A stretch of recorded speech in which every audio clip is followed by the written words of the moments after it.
ऐसा लग रहा है ऑडियंस मुझ पे हावी हो रही है। हाँ, खड़े होके घूर रहे हैं कि आप बोल।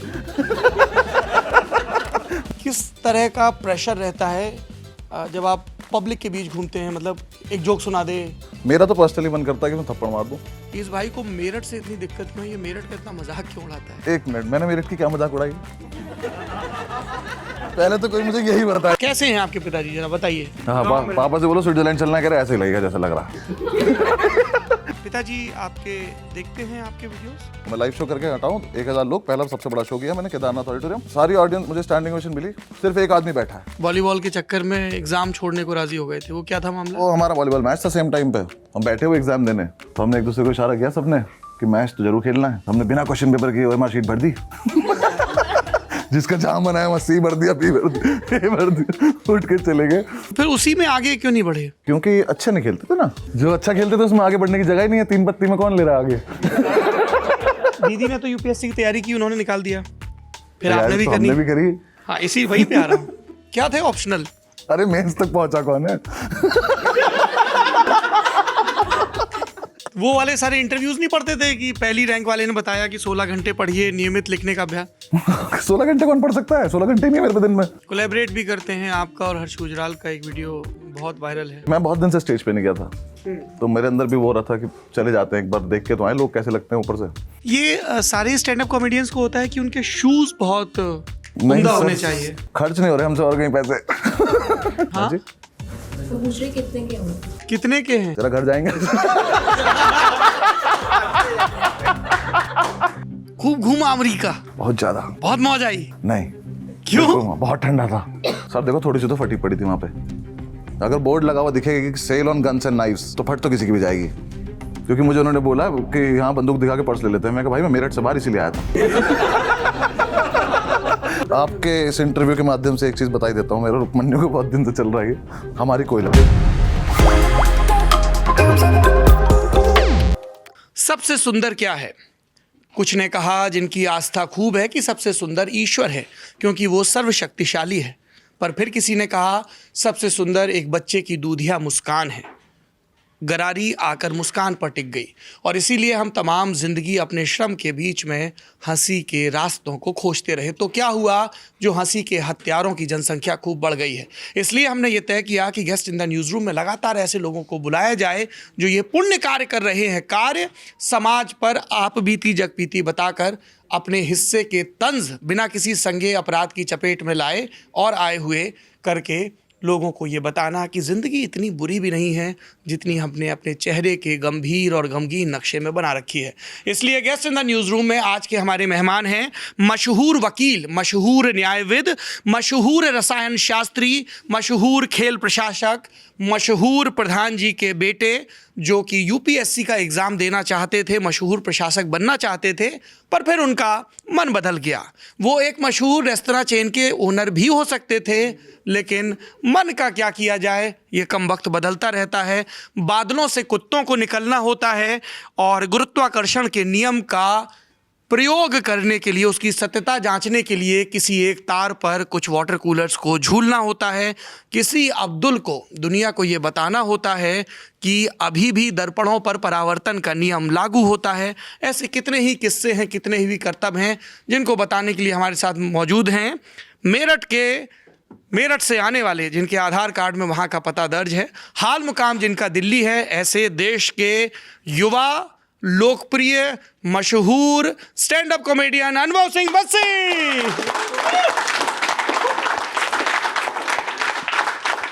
अरे ठीक है यार, इतना लंबा इंट्रोडक्शन नहीं सुना मैंने आज तक अपना। नहीं। अरे हमारी भी तो नौकरी है। मतलब कैसा लग रहा था जब ये सब बातें हो रही थी? मैं देख रहा था कितनी रिसर्च आपने की हुई है। हाँ, ठीक जा रही थी। हाँ, बढ़िया जा रहा। ये हमारे साथी हैं शिवेंद्र गौरव, हैं क्या? हाँ, ये शिवेंद्र गौरव है, इनको दिखाओ। Thank you sir, thank you. अभी इनकी सगाई हुई है हाल ही में। मुबारक हो भाई। तो इन्होंने अब सबकी हो जा रही है। सबकी हो जा रही है। दिसंबर जनवरी में यही तो हो रहा है, शादियां तो हो रही है सर। आपसे ये ऑकवर्ड सवाल डीएम में पूछा जाता है, जानू आई लव यू, मुझसे शादी कर लो टाइप के? हाँ, 2-3 हैं ऐसे। मतलब मैं बहुत ज़्यादा खोलता नहीं हूँ, जो रिक्वेस्ट वाले ऑप्शन वो आते हैं ना इंस्टाग्राम पे। पर हैं उसमें 1-2 तो बहुत ही फनी, उनको मैं जानबूझ के खोल के देखता हूँ क्योंकि वो मुझसे, एक लड़की है जो ऐसे बात करती है मुझसे कि बेटी क्या खा रही हो आज, मेरा बच्चा कब उठेगा, और ये लिख के छोड़ दे रही है वो, मुझे नहीं पता कि, तो मुझे एक दो बार उसने रिप्लाई नहीं किया, मैं कहा क्या होगा, इसकी शादी हो गई बात क्यों नहीं कर मेरा बच्चा कब उठेगा? हाँ ऐसी बात करती है ये वो। नानू सोना मोना हाँ, संप्रदाय वो वाले चल हैं रहा है क्या? उसका कुछ कब लौट रहा है यूएस से, तो वो एक तरफ से बात कर रही है, उसे शायद जवाब भी मिल रहा है, मुझे पता नहीं। स्टॉकर। हाँ, जो स्टॉकर क्या है वो तो चल रहा है जो भी। कभी ऐसे डर नहीं लगता यार कोई मतलब वो बिल्कुल उस करण जौहर के दर्शन पर चला जाए, एक तरफा प्यार की ताकत ही अलग है। इतना तो नहीं हो रहा आजकल, 15 सेकंड में जैसे रील बदल गया, जैसे प्यार बदल जा रहा, क्या फर्क पड़ रहा लोगों को, इतना नहीं सोचता मैं, क्या करेंगे, मैसेज ही तो है। तो फिर जैसे आप इतने मशहूर व्यक्ति हैं तो सबके सोशल मीडिया हैंडल करने के लिए बहुत सारे लोग होते हैं, आपकी भी टीम होगी? कोई नहीं, हैं? कोई भी नहीं। आप अपने सारे मैसेजेस खुद चेक करते हैं? हाँ जी, मतलब रोहित भाई हैं, कहाँ गए रोहित भाई? कहाँ गए? वो रहे रोहित भाई पे मेरा इंस्टाग्राम है उनके पास भी, पर मैसेजेस वगैरह मैं चेक करता हूँ, बाकी मेल वो चेक करते हैं, और फेसबुक मैं खोलता नहीं हूँ, फेसबुक खोला ही नहीं मैंने, बहुत दिन हो गए, 1 साल हो गया लगभग। क्या ऐसा क्या हादसा हुआ? कुछ भी नहीं, क्या फेसबुक चला नहीं, क्या जिंदगी चलो होगी उस पर है क्या, कुछ भी तो नहीं है। हाँ, और ट्विटर क्या है ये ट्विटर सबसे गंदी चीज है धरती की, ट्विटर। अच्छा जी। मैंने 2 साल पहले आखिरी बार खोला था, उसके बाद मैंने फ़ोन चेंज किया था, उस फ़ोन में ही था वो, उसके बाद से कभी ऐप भी इंस्टॉल नहीं की।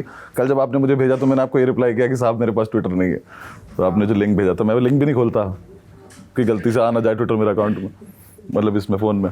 अनुभव, हम सिलसिला शुरू करेंगे बिल्कुल बचपन से जवानी तक का।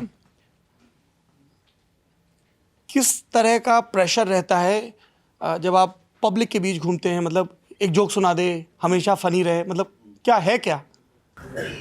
मतलब शादियों वादियों में अजीब लगता है जब कोई बेसिकली आप अपने रिश्तेदार की शादी में गए, बट वहाँ पे बहुत सारे उनके रिश्तेदार हैं जिन्हें आप जानते नहीं हैं, कुछ है, वो आते हैं, वो मिलते हैं, और उसके बाद जब वो कोई साइड में से कोई बोलता है कि एक जोक सुना दे, तो मेरा तो पर्सनली मन करता है कि मैं थप्पड़ मार दूँ, क्योंकि मतलब किसी हलवाई से थोड़ी बोल दो कहीं पे भी लड्डू बना के दिखा कैसी सी बात है, जिसका जो काम है वो कर रहा है, करूंगा, स्टेज पे करता हूँ, आ जाएगा शो देखने हर वक्त थोड़ी ना आप फनी हो सकता वैसे भी, और मैं हो सकता हूँ, तुझे क्यों सुनाऊं तुझसे मेरा क्या मतलब हाँ जाके सुन ले, पढ़िए वीडियो कहीं पे यार, शो पे आ जाना। वो इरिटेटिंग लगता है, लेकिन ज्यादा लोग मुझसे करते भी नहीं, क्योंकि मेरी शक्ल इतनी ज्यादा अट्रैक्टिव है नहीं। और वैसे वाले फोन आते हैं कि बेटा ये हमारे फलाने की ठिकानी, जरा इनसे बात कर लो, वो मैंने निपटा लिए, लॉकडाउन में निपटा लिए मैंने वो सारे रिश्तेदारी। हाँ आते थे। एक तो रिश्तेदारी मेरे पास ज्यादा लोगों में नंबर है नहीं मेरा, क्योंकि मैंने स्ट्रिक्टली बोला हुआ है घर पे कि मेरा नंबर कहीं जाए ना, तो आ जाता है कभी कभी। कुछ बच्चे जो है वो अपने पेरेंट्स उनके उससे चुरा लेते हैं नंबर। अब जिन बच्चों को नया नया फ़ोन मिला है, मान लो मेरा कोई चाचा है, उनके पास मेरा नंबर है, तो वो बच्चे चुरा लेते हैं नंबर, फिर वो मुझे मैसेज करते हैं कि भैया मैं नितिन। अब मैंने मैसेज देख लिया, उस पर ब्लू टिक आ गया, अब नितिन की हिम्मत नहीं रही आगे बोलना क्या है। अब नितिन को ये नहीं पता कि मुझे नहीं पता कौन नितिन नितिन को नहीं पता इसके आगे बात क्या करनी है। नितिन ने पूरे कॉन्फिडेंस में कह दिया मैं नितिन। अब उसके बाद मैं उसको कॉल कर देता हूँ, अब वो फोन काटे पड़ा है अब मुझे एक काम मिल गया, मुझे जानना है कौन नितिन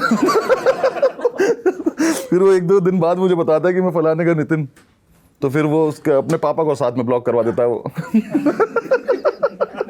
तो सब ब्लॉक हो जाते हैं। तो मेरा नंबर ज्यादा लोगों पे है नहीं, तो ज्यादा। अच्छा, अभी आप बोल रहे थे कि लॉकडाउन में सारी रिश्तेदारियां निपटा ली। हम आपका एक इंटरव्यू पढ़ रहे थे जिसमें लिखा था कि लॉकडाउन में आपने शॉर्ट स्टोरीज खूब लिखी हैं और शायरों को खूब पढ़ा है। वो तो मैं हमेशा से पढ़ रहा हूँ, बट स्टोरीज मैंने लिखी थी क्योंकि थे कहाँ? घर पे मैं मालवीय नगर में था और अकेला था। नहीं ये तो मैंने पूछा ही नहीं कि और से क्या मतलब था आपका? नहीं, दरअसल लॉकडाउन 2 तरह का बीता हम सब पर। एक लॉकडाउन बीता जिसमें हमने थालियां पीटे जाते देखी, है ना, हमने लोगों की भीड़ को घर लौटते देखा, और हमने अंताक्षरियां खेलते हुए देखा, तो कई किस्म के प्रहसन चल रहे थे। दूसरा लॉकडाउन देखा जिसमें फ़ोन बजता था तो दिल धड़कने लगता था अतिरिक्त डर से। इसलिए मैं पूछ रहा हूँ क्योंकि लॉकडाउन मुझे ऐसा लगता है कि हम सब की ज़िंदगी में एक बड़ा स्थायी असर छोड़ के गया है। मेरे लिए भी ऑलमोस्ट सेम था। मुझे शुरू में मतलब गुस्सा आया क्योंकि मेरा 20 मार्च को पासपोर्ट आया था और 22 मार्च को मोदी जी आए थे कि लॉकडाउन लग गया। तो और मैंने कभी इससे पहले पासपोर्ट बनवाया नहीं था क्योंकि मुझे ऐसी अपने आप से उम्मीद ही नहीं थी कि मैं लाइफ में ऐसा कुछ करूँगा कि मुझे बाहर जाना पड़ेगा। ज़्यादा नेपाल जाना उसके लिए ज़रूरत नहीं पड़ेगी। हाँ वही था कि एक बार कुछ देख के आ जाएंगे बाहर अगर जाना भी है तो। और मैं तभी वायरल हुआ था और वो फिर लॉकडाउन लग गया। पहला वीडियो? हाँ नहीं वीडियो दूसरा मतलब वैसा वाला वायरल हुआ था। पहले मैं चीटिंग से मेरे शोज वोज बिकने लगे थे। हॉस्टल ने मुझे एक वो लेवल दे दिया था कि अब मैं ऑडिटोरियम्स भर सकता हूँ। ऑडिटोरियम्स मेरे बुक भी थे। मेरे 24 को बैंगलोर में शो था, कुछ 2400 सीटर टाइप का सोल्ड आउट शो था। वो मैंने कैंसिल किया था उसी दिन। तो मुझे वो लगा कि अभी तो आया था सब कुछ, फिर चला गया। तो शुरू में पहले 2 हफ्ते तो मैं उसमें रहा, अपनी उसमें कि सेल्फ जो भी कहते होंगे उसको, ये नहीं पता डाउट में नहीं, अपने आप को फोकस कर रहा था मैं कि इंट्रोस्पेक्शन मेरा क्यों खराब हुआ है जो भी था। 2 हफ्ते बाद जब सिचुएशन खराब होने लगी तब आप जो बोल रहे हो कि हमने वो फ़ोन बजता था तो वो होता था, फिर मैं उसमें आ गया। मैंने बहुत लोगों को मतलब मेरा पूरा होता था कि मैं उठने के बाद से जब तक सोऊंगा मैं इंस्टाग्राम पे स्टोरीज डालता था कि इसको वो मिल जाए, उसको वो मिल जाए, जो हम वो प्लेटलेट्स क्या कम, हाँ राम अधीर वाला जो रेमडेसिविर वो थी और जो भी थे वो सारी चीज़ें सेकंड फेज में जी वो मैं करता था। लेकिन उसमें भी ना एक टाइम आया जब काफ़ी अंदर से ख़राब लगने लगा, क्योंकि आप सबकी हेल्प करना आपके लिए पॉसिबल नहीं ह्यूमनली। इकलौता बंदा हूँ मैं जो अपना इंस्टाग्राम चला रहा हूँ। फिर मैं बहुत ज़्यादा तेज़ भी नहीं हूँ टेक्नोलॉजी में। कहीं से स्क्रीनशॉट लेके कहीं पे डालना है, कितनी बार तो गलत हो जा रहा है मेरा। कहीं और चाहिए थी दवाई, कहीं और पहुँचा दिया मैंने उसका, वो कॉन्टैक्ट नंबर गलत हो गया मेरे, तो मैं उसे डिलीट करके वापस कर रहा हूँ किया मैंने। लेकिन सुबह उठ के जब आप वापस से मैसेजेस पढ़ रहे हो तो कोई तो मैसेज आ रहा है कि थैंक यू आपने हमारी हेल्प करी, हमें वो मिल गया। कोई मैसेज आ रहा है कि अब आप स्टोरी डिलीट कर दो, वो नहीं रहे। और एक मैसेज आ रहा है कि आपने हमारी स्टोरी नहीं डाली इसलिए वो नहीं रहे। तो वो जो अकेले बैठ के फिर वो लगता था कि यार कर रहा हूँ मैं, हेल्प भी कर रहा हूँ और मुझे वापस से वो भी मिल रहा है कि मेरी वजह से कोई नहीं रहा है कुछ रहा। तो उस चक्कर में दिमाग ऐसा हो जाता था। फिर मैं 1 आध दिन का ब्रेक लेकर सोचता था कि चलो कुछ लिख लेते हैं। तो मैंने कुछ कोविड के ऊपर कुछ लिखी स्टोरीज, कुछ करा, लेकिन उनका कुछ हुआ नहीं। वो ऐसी किताब वापस बंद हो गई जैसे लॉकडाउन खुला, सूटकेस पैक किया, निकल लिए शोज करने। तो लिखा मैंने, पढ़ा, बाकी कुछ नहीं करा, पढ़े रहे। कैसे सेन रखते हैं अपने आप को, कैसे संतुलित रखते हैं इन सब के बीच? क्योंकि पब्लिक प्रोफाइल है, शाबाश। किसी वीडियो पे कोई कमेंट कर रहा है, किसी पे कोई कमेंट कर रहा है, सब तरह की प्रतिक्रियाएं। और अभी आपने कहा कि एक थैंक यू लिख रहा है पर दूसरा सारा दोष आप पर मर दे रहा है कि आप ऐसा कर देते तो बच जाते। कैसे डील करते हैं, क्या है उसका तरीका? कोई मेडिटेशन करता है, कोई घर वालों से बात करता है, कोई गाने, सबने अपने अपने तरीके बताए। मैं अनुभव सिंह बस्सी का तरीका जानना चाहता हूँ। मेरा कोई तरीका नहीं, सब छोड़ देता हूँ। मुझे लगता है यही है दुनिया, उसमें क्या कर सकते हो। आपको नेगेटिव पॉजिटिव दोनों ही देखने पड़ेंगे, दोनों बराबर लेवल पे आएंगे। नेगेटिव ज़्यादा ही आएगा थोड़ा बहुत, तो ऐसा तो है नहीं पहली बार आ रहे हैं आपको। इससे पहले बस आपको उसका जो स्ट्रक्चर दूसरा था आने का, पहले अगर आप अनसक्सेसफुल थे तो आपकी अच्छाइयाँ सिर्फ आपके माँ बाप को दिख रही हैं, बुराइयाँ सारे रिश्तेदारों को दिख रही हैं, तो कमेंट्स तो आपके पास पहले भी नेगेटिव उतने आते ही थे, पर आपको दूसरी तरह से लेते थे। अब हमें डिजिटली आ रहे हैं और अनजान लोगों से आते तो और थोड़ा सा वो बढ़ जाता है स्केल उसका। बाकी लेता तो तुम वैसे ही हो कि हाँ ठीक है, इग्नोर करो, आगे बढ़ो, अपना काम करते हैं। हमने दर्शकों को जब बताया कि आप आ रहे हैं तो खूब सवाल आए। एक सवाल आया जो आपकी पैदाइश, आपकी ज़मीन से जुड़ा है कि इस भाई को मेरठ से इतनी दिक्कत क्यों है, ये मेरठ का इतना मजाक क्यों उड़ाता है? मेरठ में कौन इंसान है जो मजाक नहीं उड़ा रहा है किसी भी चीज़ का? कौन आदमी है वहाँ जो तमीज़ से बात कर रहा है? मुझे पहले तो ये बताओ। हाँ, हर इंसान की मजाक ही उड़ा रहा है सुबह से शाम तक। वहाँ कोई तमीज़ से बात नहीं करता किसी से, कुछ नहीं है वहाँ पे। और मुझे मेरठ से कोई दिक्कत नहीं है, मैं वहाँ पला बड़ा हूँ, मैं उन्हीं में से एक हूँ जो ये कर रहे थे हमेशा से। तो और 1 मिनट, मैंने मेरठ की क्या मजाक उड़ाई है? पहले तो कोई मुझे यही बताया कि मैंने मेरठ की क्या, आधी सफाई के बाद। हाँ नहीं, वो तो मैं एक जनरल बात बता रहा हूँ, पर मैंने मेरठ की क्या मजाक उड़ाई? मैंने एक लाइन बोली है कि वहाँ आदमी ज़्यादा खबर आती है, वो क्राइम कैपिटल है वो जगह। मेरठ मुजफ्फरनगर पूरी बेल्ट है, इसमें मैंने तो कुछ नहीं करा, तो अखबार में आता है। मैंने बस उसको अच्छी सी बात में बोल दिया। हाँ तो ठीक है ना, सही तो था, हंस के खत्म करो। नहीं, मेरठ की मजाक उड़ा रहे। हाँ, कोई तो वजह होगी ना। जब किसी की कोई गाड़ी चोरी होती है या पार्ट नहीं मिलता है तो वो हाजी गल्ला को तलाशते हुए वहाँ पहुँचता था। हम सोतेगंज को देख के बड़े हुए हैं, वहाँ से प्राउड से निकलते थे कि यहाँ गाड़ी आती है और कट जाती है। ऐसा नहीं है हम उस जगह को ये बोल दें कि ये तो गलत जगह है। हम उन लड़कों को सलाम करते हमने, ये देखो ये है वो लड़का जो काट देता ना गाड़ी 10 मिनट उनके नाम चल रहे थे वहाँ पे, तो इसमें क्या गलत है? जो चल रहा है चल रहा है। जिन दर्शकों को जानकारी नहीं है तो हमारी फोटो नहीं उतारोगे? आ रही है। कितने कैमरा लगे हुए हैं? बहुत सारे। जिन दर्शकों को जानकारी नहीं उनको बता दें कि मेरठ का सोतीगंज वो इलाका है जहां पर कुछ मकानों पर जब रेड पड़ती है और अलमारियों के कपाट खोले जाते हैं तो उनमें से सजावटी सामान या घरेलू सामान के बजाय अलग अलग महंगी गाड़ियों के इंजन बरामद होते हैं। इलाका सोतीगंज है जो कुख्यात था हिंदुस्तान के सबसे बड़े स्पेयर पार्ट्स जो कि चोरी के हुआ करते थे उसके बाज़ार के लिए। पिछले दिनों एक बहुत जांबाज कप्तान आए थे वहाँ पर प्रभाकर चौधरी, और उनके नेतृत्व में एक बड़ी कार्रवाई हुई है और सोतीगंज के उस मार्केट को लगभग निष्प्रभावी कर दिया गया है। हालांकि उड़ते परिंदे बताते हैं कि अब वो बाज़ार कुटीर उद्योग के संस्करण में और कुछ कस्बों की परिधि पर विकसित हो गया है। ऐसे थोड़े ना बंद हो जाएगा यार। तो ऐसा तो मेरठ है, आप कर रहे हो तारीफ। मैं तो नॉर्मल बात बता रहा हूँ जो है, मैं फैक्ट बता रहा हूँ। उसमें कोई आदमी उसे मजाक समझ ले, कुछ कर ले, मैं क्या करूँ उसमें। मैंने भी ये सुनने में आया था कि बंद हो गया। अब मैं गया नहीं हूँ मेरठ बहुत टाइम से, तो ठीक है। अब आप बोल रहे हो कहीं और हो गया, तो हो गया होगा। नहीं, अब तो वहाँ भुजिया के पैकेट बिकते हैं उन दुकानों के बाहर। किस चीज़ के? भुजिया के अच्छा, पैकेट। भुजिया के पैकेट बोल रहे हो, तो अंदर गए हैं दुकान के अंदर, वही हो रहा होगा अभी भी। नहीं। बहुत बढ़िया जगह है वो, इंटरेस्टिंग जगह हुआ। अच्छा ये बताइए कि ये वाटर कूलर जैसे ही उसकी फोटो डाली गई एकदम से धड़ धड़ धड़ धड़ धड़ धड़ कमेंट्स आने लगे। हालांकि कई लोगों ने कहा कि ये मोरबी के अस्पताल वाला वाटर कूलर तो नहीं है। हाँ, वो क्या इंसिडेंट, मैंने भी पढ़ा वो कमेंट। क्या है वो, कुछ हुआ है? मेरे भोले वाला क्या बताइए भाई, क्या कमेंट है?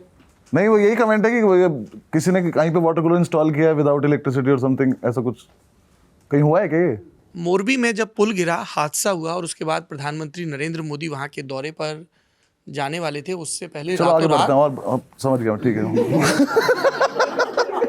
मुझे नहीं पता था बात वहां तक जाने वाली, बता। चले, बहुत ख्याल रखना पड़ता है ना और कुछ बात करें। कॉमेडियंस को पब्लिक परफॉर्मेंस में कि कोई जोक किसी को हर्ट ना कर जाए। एक तो लोग ज्यादा हर्ट होने लगे आजकल। क्या है इसका इलाज?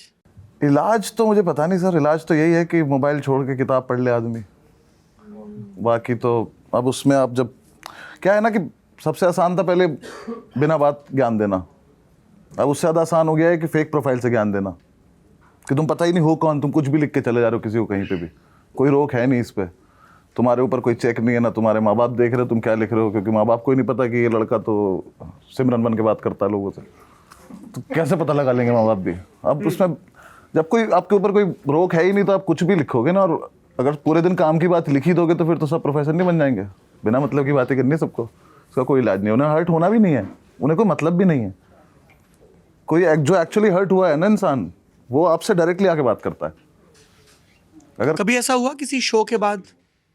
मुझसे एक दो बार ऐसा हुआ है कि कभी मैंने किसी को कुछ बोल दिया ऐसे कि रैंडम, मतलब नॉट अ क्राउड वर्क और समथिंग, कोई मुझे बहुत ज़्यादा देर से डिस्टर्ब करा तो मैंने चिल्ला के बोल दिया कि चुप हो जा, मुझे शो करना था। ये सब हुआ है मेरे साथ। बट उससे फिर या तो उस बंदे ने डायरेक्टली मुझसे इंस्टाग्राम पे बात कर लिया कि भाई मुझे ये बात खराब लगी, मैंने सॉरी बोल दिया। मैंने कहा हाँ भाई ठीक है, लेकिन तुम भी गलत तो कर ही रहे थे, तो उसने भी सॉरी बोल दिया, बात खत्म हुई। जो बंदा अगर आपके जोक से भी सच में हर्ट होता है ना, वो आपसे शो के बाद आके बात करता है। यहाँ पर दिल्ली में ही किसी वेन्यू पे मैं शो कर रहा था, मुझसे पहले किसी ने ओपन किया था शो, तो उन्होंने जो भी जोक किया वो दो लोगों को अच्छा नहीं लगा वो जोक। मेरा शो देखने आए थे, बट किसी ने जिसने भी ओपन किया कॉमिक ने, तो उन्हें वो जोक अच्छा नहीं लगा। शो के बाद मुझसे मिलने आए, उन्होंने मुझसे बोला कि प्लीज़ आप अपने जो कॉमिक है आपके साथ जिन्होंने पहले किया था, उन्हें बोलना कि ये वाला जोक ड्रॉप कर दें, ये अच्छी चीज़ नहीं बोलना। मैं कहा ठीक है सर, मैं बात करता हूँ उनसे। मैंने उन्हें बताया, अब उनके ऊपर उन्होंने लिया ही नहीं लिया। बट जो हर्ट हो रहा है वो बता देगा आपको, जो नहीं हो रहा है उसकी ज़िंदगी चल रही है बढ़िया से, कोई मतलब ही नहीं। उसने देखा अच्छा इसकी माननी आज नहीं बढ़िया बढ़िया गालियां निकाल के चले जाते हो, तो जाके सो जाते सुकून से। यहाँ हम जैसा आदमी बैठा रहता, पढ़ता रहता रात को, अरे बता फिर गाली देती 70 साल के लौंडे ने।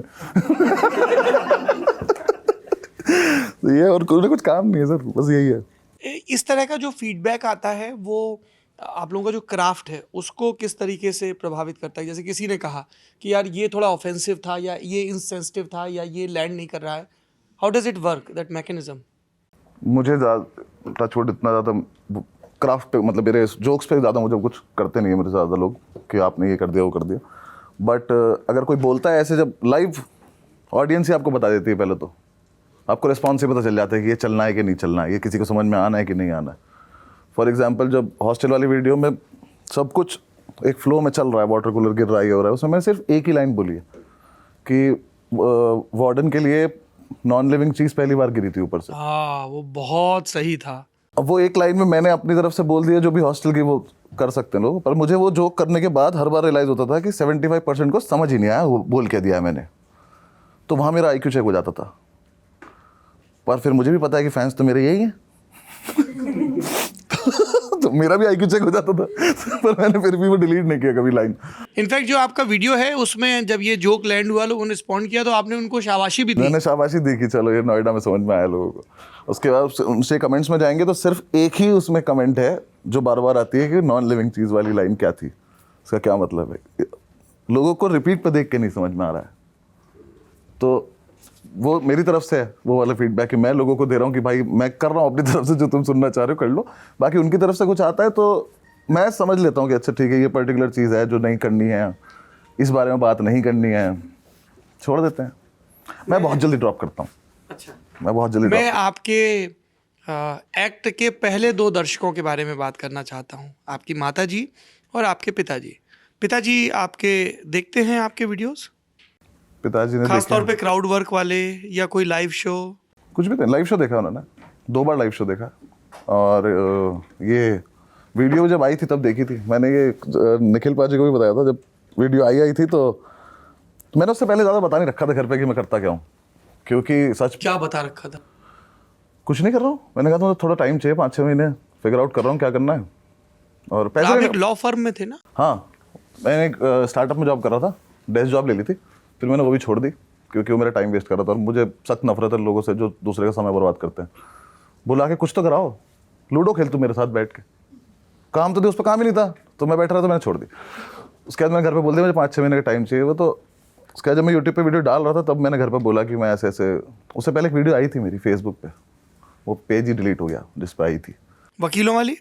वो पिताजी ने देखी थी तो पिताजी ने बोला मुझे कि इसमें गाली बहुत है, और ऐसे ही पोकर फेस के साथ? नहीं, उन्होंने बोला गाली बहुत है तो मैंने कहा आप ही से सीखा है, ठीक है ना तो फिर उसके मैंने कहा ठीक है। मुझे वो पहले मेरी रियलाइजेशन थी कि मुझे गाली खत्म करनी है, और वो मेरे मुंह से गाली निकल भी इसलिए रही थी ज़्यादा बिकॉज आई वॉज अनकम्फर्टेबल, क्योंकि मैं नाम नहीं लूँगा, जिस जगह पे हम थे वो जगह के ना उन्होंने ऑफिस के बंदे ही जैसे हम लोग सब हैं टिकटेड बोला था, लेकिन हम सबको ही बोल दिया कि बैठ जाओ।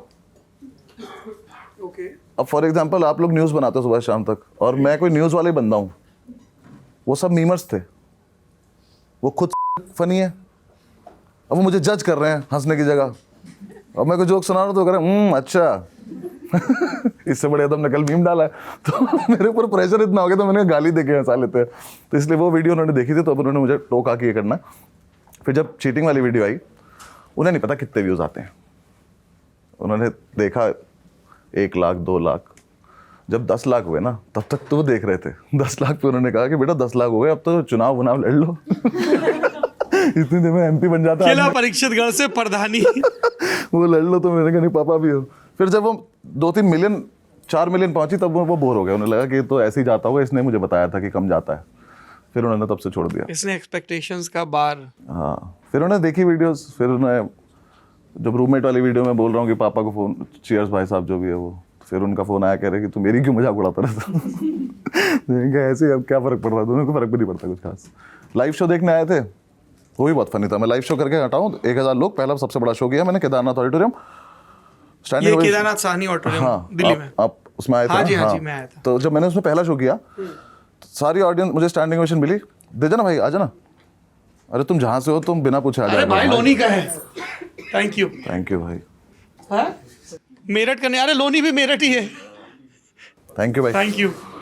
तो स्टैंडिंग ओवेशन मिली है साहब, सिर्फ एक आदमी बैठा है, पूरा हॉल खड़ा है, पूरा हॉल खड़ा है, एक आदमी बैठा मुझे दिख रहा है स्टेज से, वो बढ़िया कुर्ते पजामे में ऐसे बैठे हैं और सबको देख रहे हैं, जो खड़े हुए हैं उन्हें जज कर रहे हैं वो। फिर माता जी ने हाथ लगाया उनको, तो फिर वो उठ गए, आराम से उठे हैं। फिर मैंने देखा, मैं बोला भी ऑडियंस को कि मेरे मम्मी पापा आए हुए हैं कुछ। एक तो वो ये नहीं बोलते कि मैं परफॉर्म कर रहा हूँ, वो बोलते हैं कि बेटा तुमने आज कितनी देर बोला। मैंने कहा बोला का क्या मतलब है यार, मैं रैली में थोड़ी खड़ा होता हूँ जाके फिर आए वो नोएडा वाले शो में, रैंडमली पूरा परिवार आ गया मेरा, मामा मौसा सब लोग आ गए। मुझे बस लास्ट मोमेंट फोन आया कि हम लोग आ रहे हैं, तो वो मुझे दिखाना चाहते हैं कि हम तुम्हें सपोर्ट कर रहे हैं। कहाँ आएंगे शो में? नोएडा। सपोर्ट करना तो आओ ना, बैंगलोर आओ मेरे शो में, वहाँ कर रहा हूँ बड़ा शो, आ जाओ। पर वो यहाँ सपोर्ट करते नोएडा वाले शो में आएंगे क्योंकि फटाफट से आ जाएंगे, फटाफट चले जाएंगे। 1.5 घंटे में मेरठ से पहुंच गए। आए वो लोग, और उन्होंने, मैंने बोला था, सब लोग आए थे, मैंने बोला कि मैं बार लगवा दूंगा, आराम से पीना पाना, को मतलब नहीं उनको, वो अपना लाए थे। एक तो मुझे आज तक समझ में नहीं आया कि परिवार में वो कौन सा आदमी था जो होटल की सिक्योरिटी चेक में अंटे में बोतल लेके अंदर आ गया यार। मैंने उनसे पूछा लाए कैसे, कह रहे यार कि मैंने कहा, कैसे ले आया? मैं होटल वाले को पूछा, मैंने कहा तेरी चेकिंग क्या है यार? उन्होंने तो वो बढ़िया अपना अलग, खैर उन्होंने पीना वीना चालू कर दिया। मैं चला गया स्टेज पे, सारे कुर्ते पजामे पहनते हैं मेरे सारे मामा मौसा पापा सब। मैं थोड़ा दूर सफेद रंग के। हाँ, अब मैं इनको दूर रखता हूँ अपने आप से स्टेज से ना, कि मुझे दिखे ना। फिर भी अब अंधेरा है रूम में, आपको एक साथ दिख रहा है कि 5 कुर्ते पजामे खड़े हुए हैं। वो 5 लोग ऐसे निकलते हैं, वो जाते हैं, और मुझे पता है ये तो पैग मारने जा रहे हैं, तो अपना पैग मारते हैं, वापस आके बैठ जाते हैं। फिर वो 10 मिनट देखते हैं चल रहा है अब। फिर 5 लोग खड़े होते हैं, फिर चले जाते हैं। जब तक मैं आया हूँ वो सेट हो चुके थे कि हाँ ठीक है। मैंने आके पूछा, मैंने कुछ सुना था? कह रहे तो इतनी देर कैसे बोल लेता है? उन्हें को मतलब नहीं क्या जोक है क्या, कुछ नहीं। चले गए घर वापस। माता जी भी सुनती तो है, कुछ पता नहीं क्यों उन्हें लगता है सब मजाक चल रहा है तो हंस देती हैं बस बीच में। कहता मुझे कोई कुछ नहीं है कि तुमने किस बारे में बोला, क्या बोला, कोई मतलब नहीं। दीदी बोलते, दीदी फीडबैक देते हैं कि इसको शो यहाँ मत एंड कर, ऐसे कर। डॉक्टर दीदी या ब्यूरोक्रेट दीदी? ब्यूरोक्रेट दीदी, डॉक्टर दीदी कुछ नहीं बोलती। डॉक्टर दीदी को सब बढ़िया लगता है। ब्यूरोक्रेट दीदी की मैं सुनता भी नहीं डॉक्टर दीदी की। क्यों? ऐसे हमें कम गैप है ना थोड़ा सा तो, और उसकी हाइट भी मुझसे कम है। ये क्या लॉजिक हुआ? बचपन से नहीं सुना ना उसकी। सुना देती है वो भी, लेकिन मतलब ऐसे वो फीडबैक देती भी नहीं है, उसे सब बढ़िया लगता है। दीदी कुछ बोलती है मैं सुन लेता हूँ, मैंने कहा डाल लेते हैं इसको, ऐसे ऐसे कर लेते हैं। बिकॉज यूपीएससी वाले सेट में तो दीदी से फीडबैक लेना भी जरूरी था ना। आदि टोनी के साथ सीख करा था ना तैयारी। भाई साहब कोविड हो गया क्या? डराओ मत, दोबारा केस आ रहे हैं वैसे ही।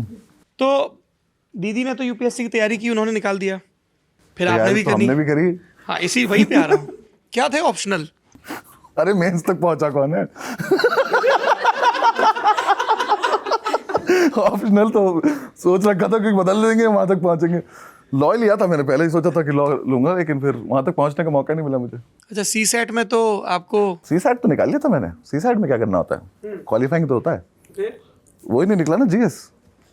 मैं तो सच बताऊं, मैं क्वेश्चन पढ़ के बहुत देर तक तो बैठे ही रहता था। मैंने कहा क्या पूछ रहा है यार ये, क्या मतलब क्या हो सकता है इस बात का, मुझे नहीं समझ में आता था। 4 ऑप्शन दे रखे हैं, फिर उसमें 4 ऑप्शन के नीचे लिख रखा है 1 and 2 या 1 and 3। अच्छा वो पी के नहीं आए। ना समझ ही ना आता करना क्या है इसमें। क्या सोचा, मतलब कि यू मतलब ऐसे ही था कि बैठे हैं यूपीएससी कर लेते हैं, या बहुत सीरियस वो नहीं मोटिवेशनल कोट्स पढ़ के? नहीं मोटिवेशनल कोट कुछ नहीं, मतलब पढ़ाई में तो ठीक ठाक थे ही। तो ये था कि पिताजी को भी था कि अधिकारी बनेंगे बच्चे तो होंगे। फिर दीदी का सिलेक्शन हो गया तो मुझे लगा कि हो ही जाता होगा, पर फिर याद नहीं रहा कि दीदी तो पढ़ती है। तो फिर मैंने दीदी के पीछे दीदी से पूछ के, दीदी को भी था कि अगर मैं गाइड करूंगी तो ये कर लेगा। दीदी ने बताया ऐसे ऐसे करना है, वो करना है। पर वो ये कि फिर 5 दिन करते थे, फिर वापस कभी गुलजार साहब पढ़ने बैठ गए वापस से, कभी कुछ करने बैठ गए। काम की चीज़ नहीं पड़ी बस। बेसिकली मुझे इकोनॉमिक्स पसंद नहीं है, तो मैंने इकोनॉमिक्स सबसे कम पढ़ा। और जो मैंने पहला अटेम्प्ट दिया उसमें थे 27 सवाल इकोनॉमिक्स के। हाँ, जीके में तो वो बहुत साइजेबल चंक रहता है। हाँ, इको का। तो मुझे था कि बाकी कर लेंगे तो हो जाएगा। एनवायरनमेंट वगैरह पढ़ के चला गया था मैं। सेकंड में भी बहुत सारे क्वेश्चन आए थे, फिर मैंने छोड़ दिया। मैंने एग्जाम देते थे तो डिसाइड कर लिया था कि मैं नहीं करूँगा ये। और कोचिंग वोचिंग ज्वाइन की थी? हैं? मत याद दिलाओ। वो वाले सारे इंटरव्यूज नहीं पढ़ते थे कि पहली रैंक वाले ने बताया कि 16 घंटे पढ़िए, नियमित लिखने का अभ्यास? बताइए। शुभ्रा सक्सेना सेलेक्ट हुई थी उस टाइम, तो वो आती थी माजीराम में, शायद क्लास दे रहे हैं कुछ। 2009 की टॉपर। 2009 की टॉपर। उनकी बुक भी आई थी बाद में, ज्योग्राफी के कुछ। उनके इंटरव्यूज पढ़े थे मैंने, क्योंकि दीदी उनके पढ़ती थी, तो मुझे लगता है ये पढ़ने से हो जाता होगा। मैंने सीखा कुछ नहीं उनसे। उन्होंने कहा 16 घंटे पढ़ना होता है, हमने कहा हाँ तुम पढ़ो। 16 घंटे कौन पढ़ सकता है? 16 घंटे नहीं है मेरे पे दिन में। 10 घंटे तो मैं सोता हूँ, 4 घंटे में सोचता हूँ कि मैं कहाँ हूँ। 16 घंटे कैसे पढ़ूँ यार? तुमने 2-3 घंटे, उसमें भी अपने आप को दिलासा देना है कि हम तो इतने तेज है कि 2-3 घंटे में जो पढ़ेंगे वो 16 घंटे बराबर होता है। हमें रिवाइज करने की जरूरत नहीं है। तो ये करते थे, कोचिंग जाता था मैं। रमेश सर थे इकोनॉमिक्स के, कोई तो थे, उनकी कोचिंग ज्वाइन की थी इकोनॉमिक्स के लिए। 4-5 दिन गया, वहाँ भी समझ में आना बंद हो गया। तो बस जाता था कोचिंग तक, वहीं चाय वाय पी के लड़कों के साथ वापस आते थे। वो नहीं की, प्रॉपर कोचिंग नहीं करी, मतलब सारे सब्जेक्ट वाले। रहते वहीं थे नॉर्थ में? मुखर्जी नगर भी रहा थोड़े देर, इधर भी रहा राजेंद्र नगर। तो राजेंद्र नगर में कमरे थोड़े महंगे हैं, तो पटेल नगर तक चला गया ना। अब तो फैलता ही जा रहा है ना वो पूरा। हम पटेल नगर चले गए, वहाँ पे ठीक थे। तो रेस्टोरेंट भी वहीं खोला था ना मैंने, पटेल नगर में। ये आप यूपीएससी और रेस्टोरेंट बता रहे हैं, तो मुझे आपका जो अगला शो है वो याद आ रहा है। वो कब रिलीज होगा? वो अभी हो जाएगा थोड़े जनवरी में। कहाँ पे आएगा? अमेजोन पे? हाँ जी रोहित भाई, कॉन्ट्रैक्ट में क्या कुछ बता सकते हैं। अमेजोन प्राइम पे आ रहा है गाइस। टाइटल भी बता दिए। टाइटल बता सकते हैं, डेट अनाउंस नहीं कर सकते हैं जब तक वो रिलीज ना करें। अच्छा, टाइटल तो वही है, बस कर बस्सी है ना। हाँ, बस कर बस्सी के नाम से आ रहा है। तो मतलब बेसिकली वो मैं शो 2-2.5 घंटे का करता हूँ लाइव। मैंने देखा है। हाँ, बट वो 1.25 घंटे का शो आ रहा है, उसमें रेस्टोरेंट वाली स्टोरी आ रही है मेरे लिए। तो यूपीएससी वाली नहीं आ रही? नहीं, वो अगले थोड़े दिन बाद। अच्छा। वो एक शो में जा नहीं सकता, तो बहुत लंबा शो हो जाता। बिकॉज लाइव आप आए हो तो अब आप कहीं नहीं जा सकते, तो करते रहते हैं, हम लोग बैठे भी रहते हैं। बट ऑनलाइन थोड़ा सा होता है कि लिमिटेड होता है, तो उतना ही डालते हैं। बहुत पैसा मिलता होगा ना अमेजोन से? और कुछ बातें करें अपना। ये सब कुछ जान लेंगे। नहीं, ये सवाल पूछा गया है कि नहीं तो अगर जो इंसान खुद मुफ्त में बुलाए वो काहे पूछ रहा है पैसे कितने मिलते हैं?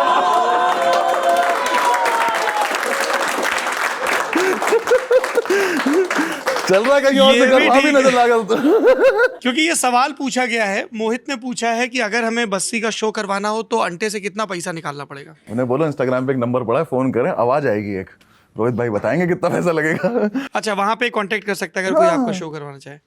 तो इस तरीके का कोई रिजर्वेशन रहता है कि मैं कॉलेज में परफॉर्म करूंगा लेकिन प्राइवेट पार्टी में नहीं करूंगा? मेरा है थोड़ा सा। बताइए। तो पहले तो जब वायरल नहीं थे तब तो कुछ भी ले लेते थे, कहीं से भी कोई भी बुला लो, कहीं मेट्रो स्टेशन पर करा लो, कोई दिक्कत नहीं है। तो तब तो यार पैसे चाहिए होते थे यार, मतलब कहीं भी चले जाएंगे।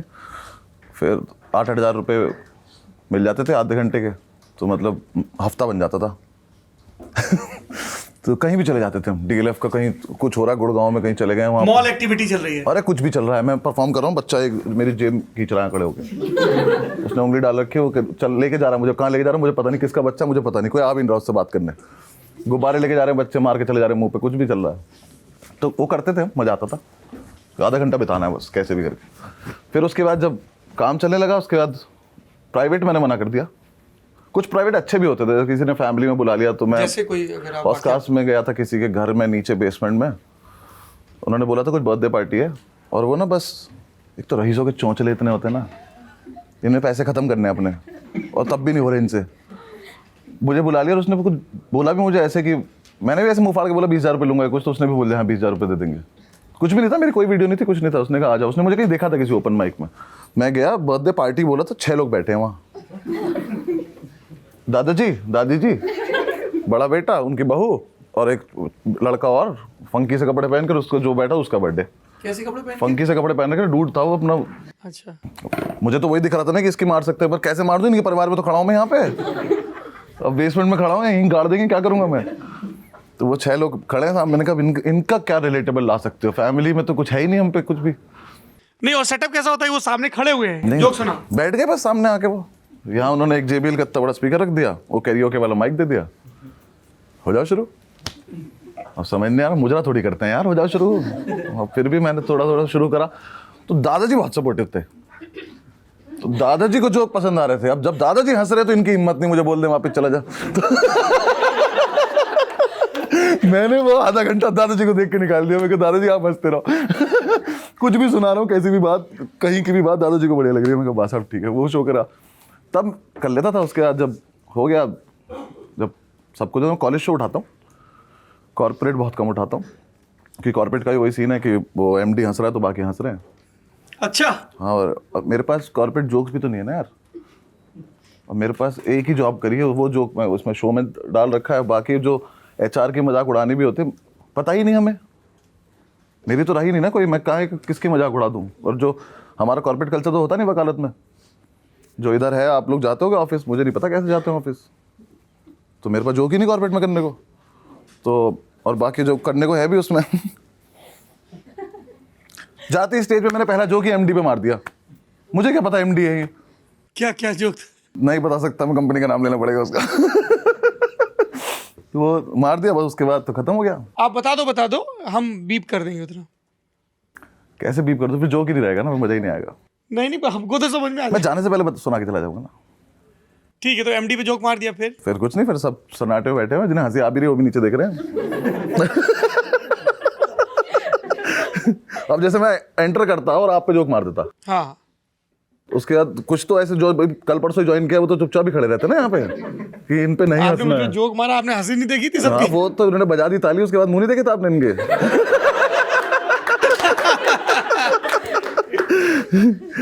कोई पर आपका प्राइवेट- कल्चर फिर भी आपको प्रॉपर कॉर्पोरेट कल्चर नहीं है ना वहाँ पे, तो प्रॉपर सूट बूट। ये शक्ल हम लोगों ने नहीं पाला। हाँ आधे तो आपकी तरह मफलर ही डाल के घूम रहे हैं। इससे नहीं होता बाबू।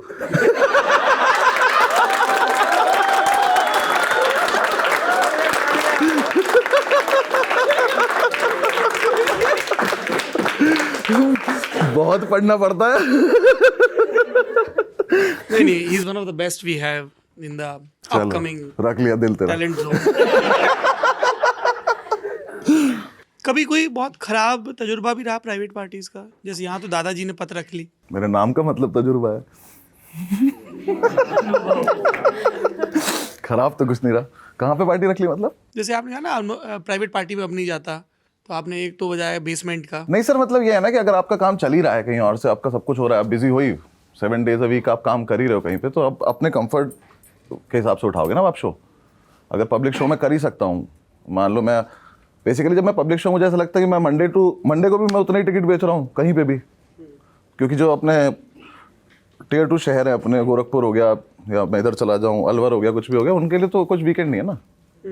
सब दिन वीकेंड, सब दिन काम के। हाँ, तो आप वहाँ मंडे को अगर जाके शो कर सकते हो तो फिर वहीं चले जाते हैं ना। क्या करेंगे किसी पार्टी में जाके शो करके? पार्टी के शो छोटे भी होते हैं, आधे घंटे 40 मिनट करना है। पार्टी में कोई वो नहीं होता रिस्ट्रिक्शन, मतलब रूल नहीं होता कोई आप बोलोगे कि मुझे ऐसी सीटिंग चाहिए, थिएटर सीटिंग चाहिए, वो नहीं होती। फिर मेरे साथ है कि मैं स्टोरी टेलर हूँ, मैं वर्ड बाय वर्ड तो जोक मारता नहीं हूँ कि एक जोक मेरा किसी ने ख़राब कर भी दिया तो मैं अगला जोक मार दूंगा, ऐसा तो है नहीं। मेरी स्टोरी शुरू हो चुकी है, अब अगर बीच में किसी ने ख़राब कर दी वो, तो अब नई स्टोरी शुरू करनी पड़ेगी ना। और एक स्टोरी चल रही है आधे घंटे तक, वो लोग इंटरेस्टेड भी नहीं होते। शादियाँ मैं कभी भी नहीं करता, मुझे ना मैंने करी, ना मुझे पता शादी में क्या होता है, तो मेरे पे कोई जोक नहीं है। तो पब्लिक शो करो, कॉलेज शो करो। शादी नहीं करी मतलब अभी आपने शादी नहीं करी या शादी में परफॉर्म नहीं किया? परफॉर्म भी नहीं किया, मैंने भी नहीं करी, और मुझे शादी से रिलेटेड जोक्स भी नहीं मेरे पास। शादियां अटेंड तो करते होंगे? हम वो भी मन से थोड़ी करते, पहाड़ तो पार्किंग में ही रह जाती है। हम तो अंदर जाते, लिफाफा देते हैं, वापस पार्किंग में आ जाते हैं। हमें क्या पता अंदर क्या हो रहा है। करिए बस, इतनी करिए। पहली मर्तबा जब आपको पे किया गया हो परफॉर्म करने के लिए, वो कब हुआ? मुझे आई एम अज्यूमिंग कि वो याद रहता है। कॉमेडी से पहली बार जब पेमेंट हाँ यार, इसमें पैसा भी है। मुझे दिया था पहला पेमेंट विजय यादव ने। विजय यादव एक कॉमिक है, उनके लिए ओपन किया था मैंने यहाँ पे गुड़गांव में, आगरा लेके गए थे फिर वो मुझे अपने साथ। आगरा में उनका शो था, मैंने वो ओपन किया, तो फिर उन्होंने मुझे पेमेंट दिया। वो पहला था मेरा। बाद फिर मैं बहुत खुश हुआ कि आगरा आने के 5 मिनट करने के पैसे मिले। 5 मिनट के पैसे मिलते थे यार, मज़ा आ जाता था। पूछते रहते थे हम सबसे कोई ओपन करा लो। तो वो था पहला। हाँ, एक एक्सपीरियंस मुझे याद आया जो आप बोल रहे थे ना खराब, वो बहुत फनी हुआ था। मैं गया कहीं पुणे में, कुछ डॉक्टर्स एसोसिएशन करके कुछ था, तो उन्होंने मुझे बुला लिया, कॉर्पोरेट शो है, ठीक है। कॉर्पोरेट शो का मुझे कुछ नहीं पता है, चला गया हूँ होटल में, बेसमेंट में शो हो रहा है। मैं जाके खड़ा हो गया, कोई इज्जत नहीं मेरी, कोई मुझसे बात नहीं कर रहा कि आर्टिस्ट आया कुछ आया। उस टाइम मेरे पास रोहित भाई भी साथ में नहीं चलते थे, कोई नहीं था। मैं जाके खड़ा हूँ, मुझे लगा कोई तो आके पूछेगा कि आप परफॉर्म करने आए, कुछ नहीं। मैं खड़ा हूँ वहाँ पर, मैंने कहा चलो अब आएगा कोई, अब आएगा। फिर एक आदमी आया, उसने बोला आप परफॉर्म करो अभी। मैं कहा आप नेक्स्ट हो। मैं कहा ठीक है ओके। अब सारे सीनियर डॉक्टर्स बैठे हुए हैं। जब मैं गया तो एक सीनियर डॉक्टर स्पीच दे रहे थे, सर्जरी के बारे में कुछ बता रहे थे। मुझे घंटा कुछ समझ में नहीं आ रहा, वो सब ताली बजा रहे हैं उनकी बातों पे। तो मैं कहा कोई बात नहीं, अभी जाके माहौल कर देंगे। मैं तो फनी हुई भाई, मेरे जाने से पहले उन्होंने नेशनल एंथम बजा दिया। खड़े सीधे कि नेशनल एंथम भी हो गया। अब नेशनल एंथम के टाइम पे ना सबसे आगे वाली रो में एक अंकल बैठे थे, काफ़ी पुराने सीनियर डॉक्टर थे जो काफ़ी बूढ़े थे। वो खड़े नहीं हुए, उनके घुटनों में कुछ होगा, नहीं खड़े हुए। मैंने वो देख लिया था। मैं गया स्टेज पे, मैंने जाके परफॉर्म करना चालू करा। सब ऐसा सन्नाटा, लोगों के चबाने की आवाज़ आ रही, इतना सन्नाटा, कोई नहीं हंस के दे रहा। मैं सारे जोक कर लिए अपने बढ़िया बढ़िया। 5 मिनट हो गए, 7 मिनट हो गए, इतना गंदा जा रहा वो कि वो अंकल उठ के चल दिए।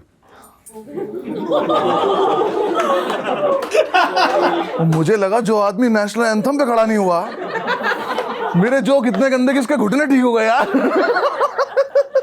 चले गए बिना सपोर्ट के। वही सोच लिया था मैंने, कहा मैं दोबारा नहीं आ रहा हूँ ऐसे किसी भी क्राउड में, जरा समझ में नहीं आता।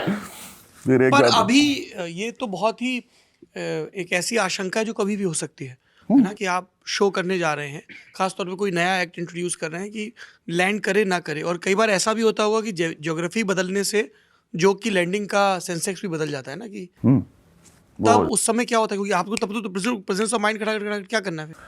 इतना ज़्यादा फर्क भी नहीं पड़ता, क्योंकि आप चेन्नई में भी शो करने जाऊंगा तो लोग तो फरीदाबाद के बैठे हैं वहाँ के। तो एक बार हैदराबाद में हुआ था, बस मेरे साथ 2 लड़के बैठे हुए, वो हैदराबाद के थे। मुझे समझ में आ गया 15-20 मिनट बाद कि इनको कुछ समझ नहीं आ रहा है। तो मैंने पूछा हिंदी आती है? कह रहे नहीं। और वो सब मैं कहा तो आए क्यों हो तुम? कह रहे वीडियो देखी थी। मैं कहा म्यूट पे देखी थी। शक्ल अच्छी लगी थी तुझे मेरी, क्या समझ में आया था? वो तो पता नहीं क्यों आए थे। फिर मैंने उनसे सबसे बोला, आगे बैठे थे, 3rd 4th रो में बैठे थे। फिर मैंने कहा जब नहीं समझ में आ रहा तो जाओ उठ के। चले गए वो। पता नहीं कौन से नशे थे, क्या था। तो ऐसा हो जाता, बाकी तो इतना कुछ नहीं। क्राउड वर्क, इस पे आजकल बहुत बात होती है, और कई स्टैंड अप कॉमिक्स हैं जो उस पर बहुत फोकस भी करते हैं। मैंने आपका एक लाइव शो देखा, तो बहुत मुश्किल भी होता है कि हज़ारों लोग बैठे हैं और आप देश के उन स्टैंड अप कॉमेडियंस में से आते हैं जो स्टेडियम भर देते हैं, तो तब कितना मुश्किल होता है, क्योंकि कुछ लोगों को वही 15 सेकंड की मशहूरियत चाहिए कि वो कुछ मैं फ़नी बोल दूँ, सब गिल करने लगे, इसका शो ख़राब हो जाए, अच्छा हो जाए, तो वो बड़ा मुश्किल होता है, क्योंकि एक बार आप फ्लो में आ गए फिर तो आप कंटिन्यू कर रहे हैं, पर वो जो शुरू के 5 मिनट 10 मिनट हैं जिसको आप वार्म अप में खर्च करते हैं, और वहाँ पे क्राउड वर्क, वो एक नेसेसिटी है आपको रूम बनाने की। बिकॉज आप एक बार रूम सेटल करना बोलते हैं हम लोग उसे अपनी टर्म में, कि रूम सेटल कर लेंगे एक बार, सब हमारी तरफ सबको जीत लें एक बार, उसके बाद परफॉर्म करना शुरू करेंगे। होते हैं बहुत सारे लड़के हैं जो स्कूल बनने आए हैं सिर्फ, कि हम कुछ बोलेंगे तो मतलब हो जाएगा। कुछ जेन्युइनली आपके बहुत बड़े फ़ैन हैं जो आप बस बात करना चाहते हैं एक बार, वो भूल जाते हैं कि यहाँ पे और भी 4000 लोग बैठे हैं, तो वो बस अपनी बात रखना चाहते हैं। आप जवाब दे दोगे तो वो पागल हो जाएगा, वो खुश हो जाएगा। कुछ ऐसे हैं जो ज़बरदस्ती बकवास करने की कोशिश करते हैं कि मैं कुछ बोल दूं ऐसा उल्टा सीधा, ताकि बस लगे कि मैं कूल हूँ अपने ग्रुप में या कहीं पे भी, या जिस लड़की के साथ आया उसके साथ कूल बनने की कोशिश करे वो, कि मैंने झंड कर दी, देखा तूने। हाँ मैंने उसकी बेइज्जती कर दी। तो जब बहुत बड़ा शो होता है तो मैं इग्नोर करता हूँ, क्योंकि एक हेक्लर्स का सबसे ठीक है ना, 2-3 बार उनकी बात ऐसा कर दो कि आवाज़ आई नहीं रही स्टेज तक, तो वो फिर अपने आप ही चुप हो जाता है। उसको लगता है अच्छा आवाज़ जा ही नहीं रही तो फिर मैं क्यों मेहनत करूँ, आ सब रहे हम। कुछ होता है जो ऐसी बात बोल दे आपको कि वो एकदम से चुप जाती है कि अब इसे तो जवाब देना पड़ेगा, तो फिर आप उसे जवाब देते हो कि जो भी उस टाइम फ्लो में निकल जाता है वो कर लेते हो। But as such crowd work करना कुछ मतलब ऑडिटोरियम्स में तो पॉसिबल है ही नहीं। पहली बात तो करते हैं, लेकिन छोटे रूम्स में कर देते हैं जब मन करता है, कुछ फनी मिल जाता है किसी के पास तो कर देते हैं। कुछ लोग बहुत कोलैबोरेट भी funny करते हैं, आपका और हर्ष गुजराल का एक हाँ वीडियो, वो भी हमने ऐसे ही कर दिया था। मतलब वो कुछ प्रिपेयर्ड नहीं था, कुछ था नहीं, हमारा मन भी नहीं था करने का। मैं गया था उसका शो देखने, बहुत टाइम से उसका शो नहीं देखा, तो बस मैं चला गया ऐसी स्टेज पे। मैं बहुत दिन से स्टेज पे नहीं गया था, तो मेरे अंदर भी वो रहा था कि चले जाते हैं एक बार, देख के तो आए लोग कैसे लगते हैं ऊपर से। बस हो गया, फिर वो भी आ गया स्टेज पे। बाई चांस उस दिन 2 माइक भी थे वहाँ पर, उसके बाद कोई वहाँ पे बैंड था तो वहाँ 3-4 माइक लगे हुए थे, तो बस कर दिया हमने, हो गया।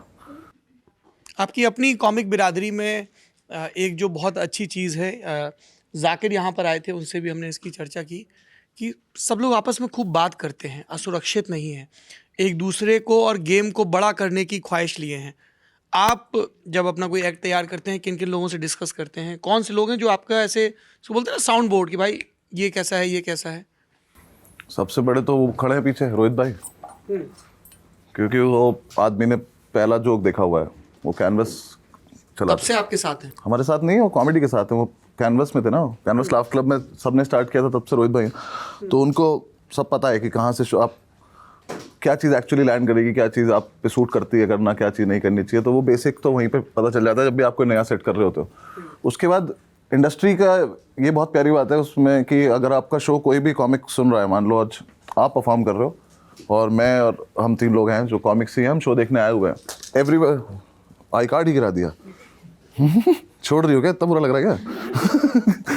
तो आप 3 लोग अगर आए हैं तो वो आपका शो सुनेंगे तो वो फीडबैक उनके दिमाग में होगी कि यार तो यहाँ से ना ये भी कर सकता है, इसमें यहाँ से कॉल बैक ले सकता है, तू यहाँ पे ये जोक कर सकता है, या इसका स्ट्रक्चर ऐसे हो सकता है। सब एक दूसरे के साथ वो करते ही रहते हैं कंटिन्यूसली। और ऐसा नहीं कि कोई किसी के अंदर ऐसी एरोगेंस हो कि वो बोले कि अरे तू क्या बता रहा है मुझे, ऐसा किसी के अंदर नहीं है। किसी को भी बताओगे आप, सामने वाला बंदा कहता है हाँ यार सही कह रहा है, ये कर सकते हैं, फटाफट से नोट कर लेते हैं।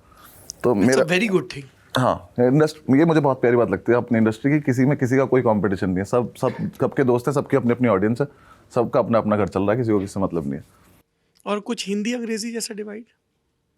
मेरे आने के बाद से तो नहीं है, क्योंकि जब मैं आया हूँ तब तो हिंदी आ चुका था प्रॉपर, तब तो हिंदी ऑडियंस चल के रहा लेवल पर या कॉमिक के लेवल पे? था।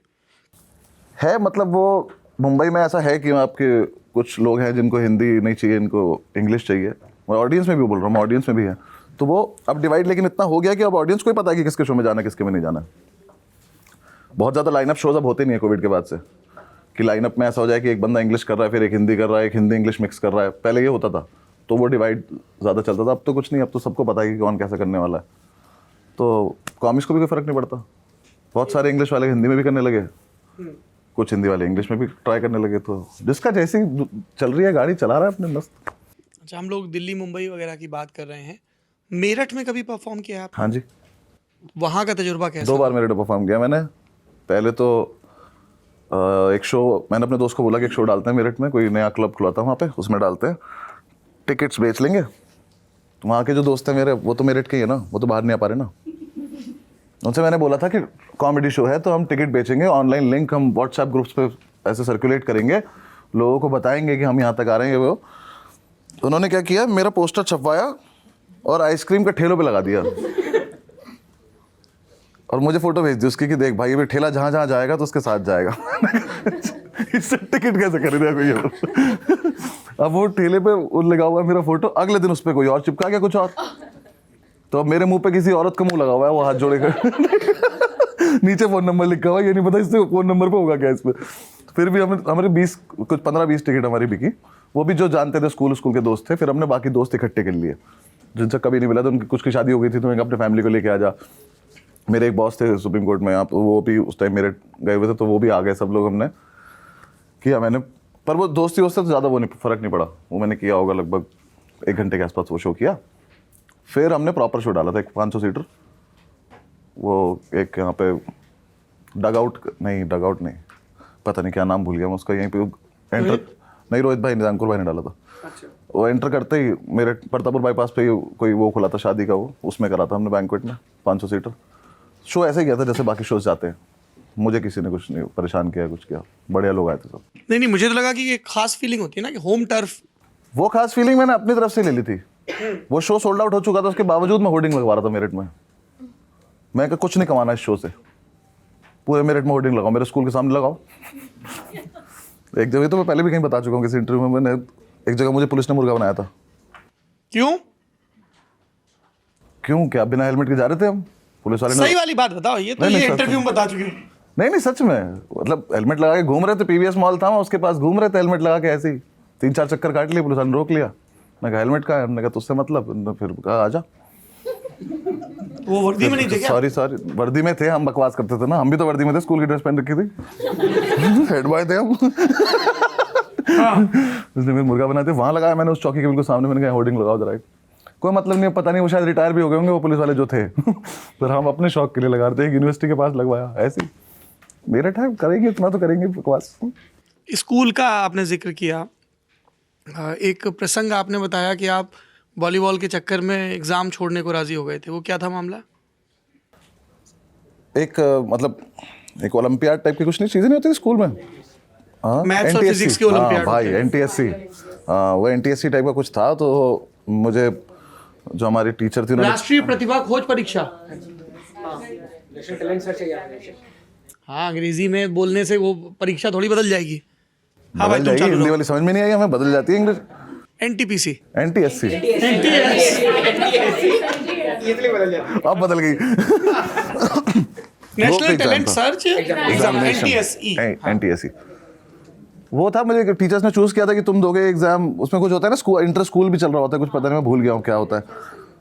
तो वो हमारा वॉलीबॉल मैच था सेम टाइम पे, हम बैठे हुए एग्जाम देने, तो वो OMR शीट पहले दे देते ना वो, फिर 5-7 मिनट बाद क्वेश्चन पेपर देते हैं। तो हमने एक दूसरे को इशारा किया सबने कि मैच तो जरूर खेलना है। तो हमने बिना क्वेश्चन पेपर के OMR शीट भर दी। जिसका जहाँ मन आया वहाँ C भर दिया, B भर दिया, A भर दिया, उठ के चले गए। और हमारे साथ एक लड़का था, पता नहीं नाम नहीं ले सकता, बहुत अच्छा काम कर रहा है वो, उसका कुछ हो भी गया था इस वक्त में। उसका कुछ नंबर भी आ गया। तो नाम क्यों नहीं ले सकते यार, ये तो अच्छी चीज थी। नहीं वो फौज में, अब वो सही कर रहा, क्यों बोलना उसका नाम। वो समझ जाएगा, वो मैसेज कर देगा। तो उसके लिए हम लोग वॉलीबॉल खेलने चले गए थे, फिर उसके बाद हम काफ़ी पिटे भी। नेट पे खेलते होंगे, लिफ्टर स्मैशर? मैं लिफ्टर भी खेला, स्मैश किया लेकिन कभी हुआ ही नहीं ढंग से। सोचा था हाइट है तो हो जाएगा, लेकिन इतना अच्छा हुआ नहीं कभी। खेलना तो सभी पड़ता था फिर तो। हाँ, वो तो आप रोटेट करते रहते। हाँ, कॉलेज में भी काफ़ी खेले। गेम के चक्कर में मैं कुछ भी छोड़ सकता था। हाँ, मुझे इतना शौक है खेलने का कि मैं उसके चक्कर में कुछ भी छोड़ सकता हूँ। तो फिर उसी में आगे क्यों नहीं बढ़े? क्योंकि अच्छे नहीं खेलते थे ना।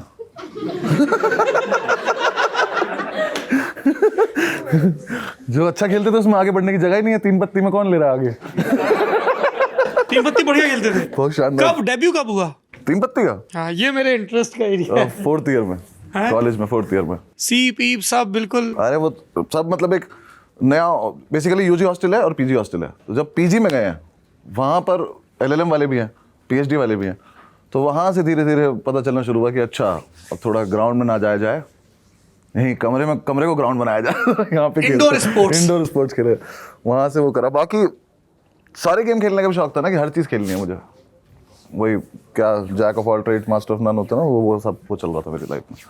टीम गेम खेलने में मजा आता था सारे, इसलिए कहीं नहीं जा पाया आगे। अच्छा, हम लोगों ने एक चीज़ गौर की है बसी की, जैसे ऑब्जर्वेशनल जो कॉमेडी होती है, हमारी परवरिश और हमारे इर्द गिर्द के जो बड़े फिगर हैं, प्रभावी फिगर हैं, उनका बड़ा असर होता है हमारी लाइकिंग पे, डिसलाइकिंग पे। एक कई बार थीसिस और कई बार एंटी थीसिस हो जाती है, भाई ये बोल रहा तो ये नहीं करूँगा। आपके पिताजी किसानी करते हैं, उनका क्या असर था? कैसे हैं आपके पिताजी, जरा बताइए नाम समेत। पिताजी का नाम रविंद्र कुमार सिंह है और बहुत ही चिल आदमी है वो। मतलब उनसे जो मुझे सीखने को मिलता है लाइफ में वो ये है कि बैठ जाओ ना, 2 मिनट बैठ जाओ, हो जाएगा, सब ठीक हो जाएगा। कहीं भागने की ज़रूरत नहीं है, कुछ नहीं हो रहा है जिसके लिए तुम्हें भागना पड़े कहीं।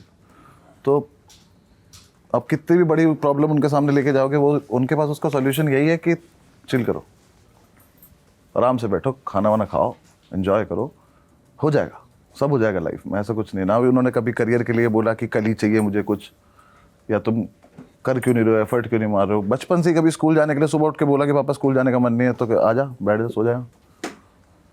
मम्मी बोल रही कि नहीं जाना है स्कूल, ये सचमुच में होते हैं ऐसे? हाँ, पापा क्या बैठ जाए, सो जाए, क्या करेगा, मत जा। एक दिन स्कूल नहीं जाएगा तो क्या हो जाएगा। अब क्या होता है ना, आपको जब एक बार आपके पिताजी ने बोल दिया कि अब तू बैठ जा, सो जा, फिर आपको आधे घंटे रियलाइज होता है चले जाना चाहिए था स्कूल, क्योंकि अब वो फील खत्म हो गई ना यार। जिद करने की तो फील थी, वो स्कूल से तो कोई दिक्कत थी जाने में, तो वो फिर अगली बार से कोई मन भी नहीं करता ऐसा बोलने का कि पापा नहीं जाना स्कूल। फिर आप चले ही जाते हो। हमने रुकना हो तो वैसे भी रुक जाओगे। उनका हमेशा से ऐसा ही है कि उनकी लाइफ बहुत चिल चल रही है। उन्हें अपना वो बढ़िया खेती करते हैं, वो उसी में बहुत बड़े आदमी। क्या क्या होता है अपना खेत? गन्ना, हाँ, आलू, बंद गोभी। अभी उन्होंने एक खेत में केले लगा दिए हैं। हाँ, गेहूँ, सरसों पता नहीं मेरे पापा ने कब से नहीं बोई होगी। आ जाना तू खेल ले। अरे यार, मैं कहूँ ये वहां से कृषि दर्शन क्यों? मैं भी उसी इलाके का हूँ ना, तो एक सेकंड, मैं आऊंगा माइक लेके, एकदम ऑप्शन देने लगा। मैंने कहा और मैंने 3 बार कर दिया, चुप ही नहीं हो रहा है। जई तक चला गया, बाजरा बोलने ही वाला था अभी बस ये। कहाँ से हो आप? रुक मैं माइक लेके आता हूँ। हाँ, दोराला से। हाँ, अभी बताइए क्या क्या कौन कौन सी फसलें गिना दी थी? मतलब मैंने बहुत कॉमन गिनाई थी, जैसे गन्ना हो गया, बहुत कॉमन ही है अपना। गेहूं है, उसके बाद चावल बोलते हैं उसको, क्या मुंजी बोलते हैं ना, मुंजी।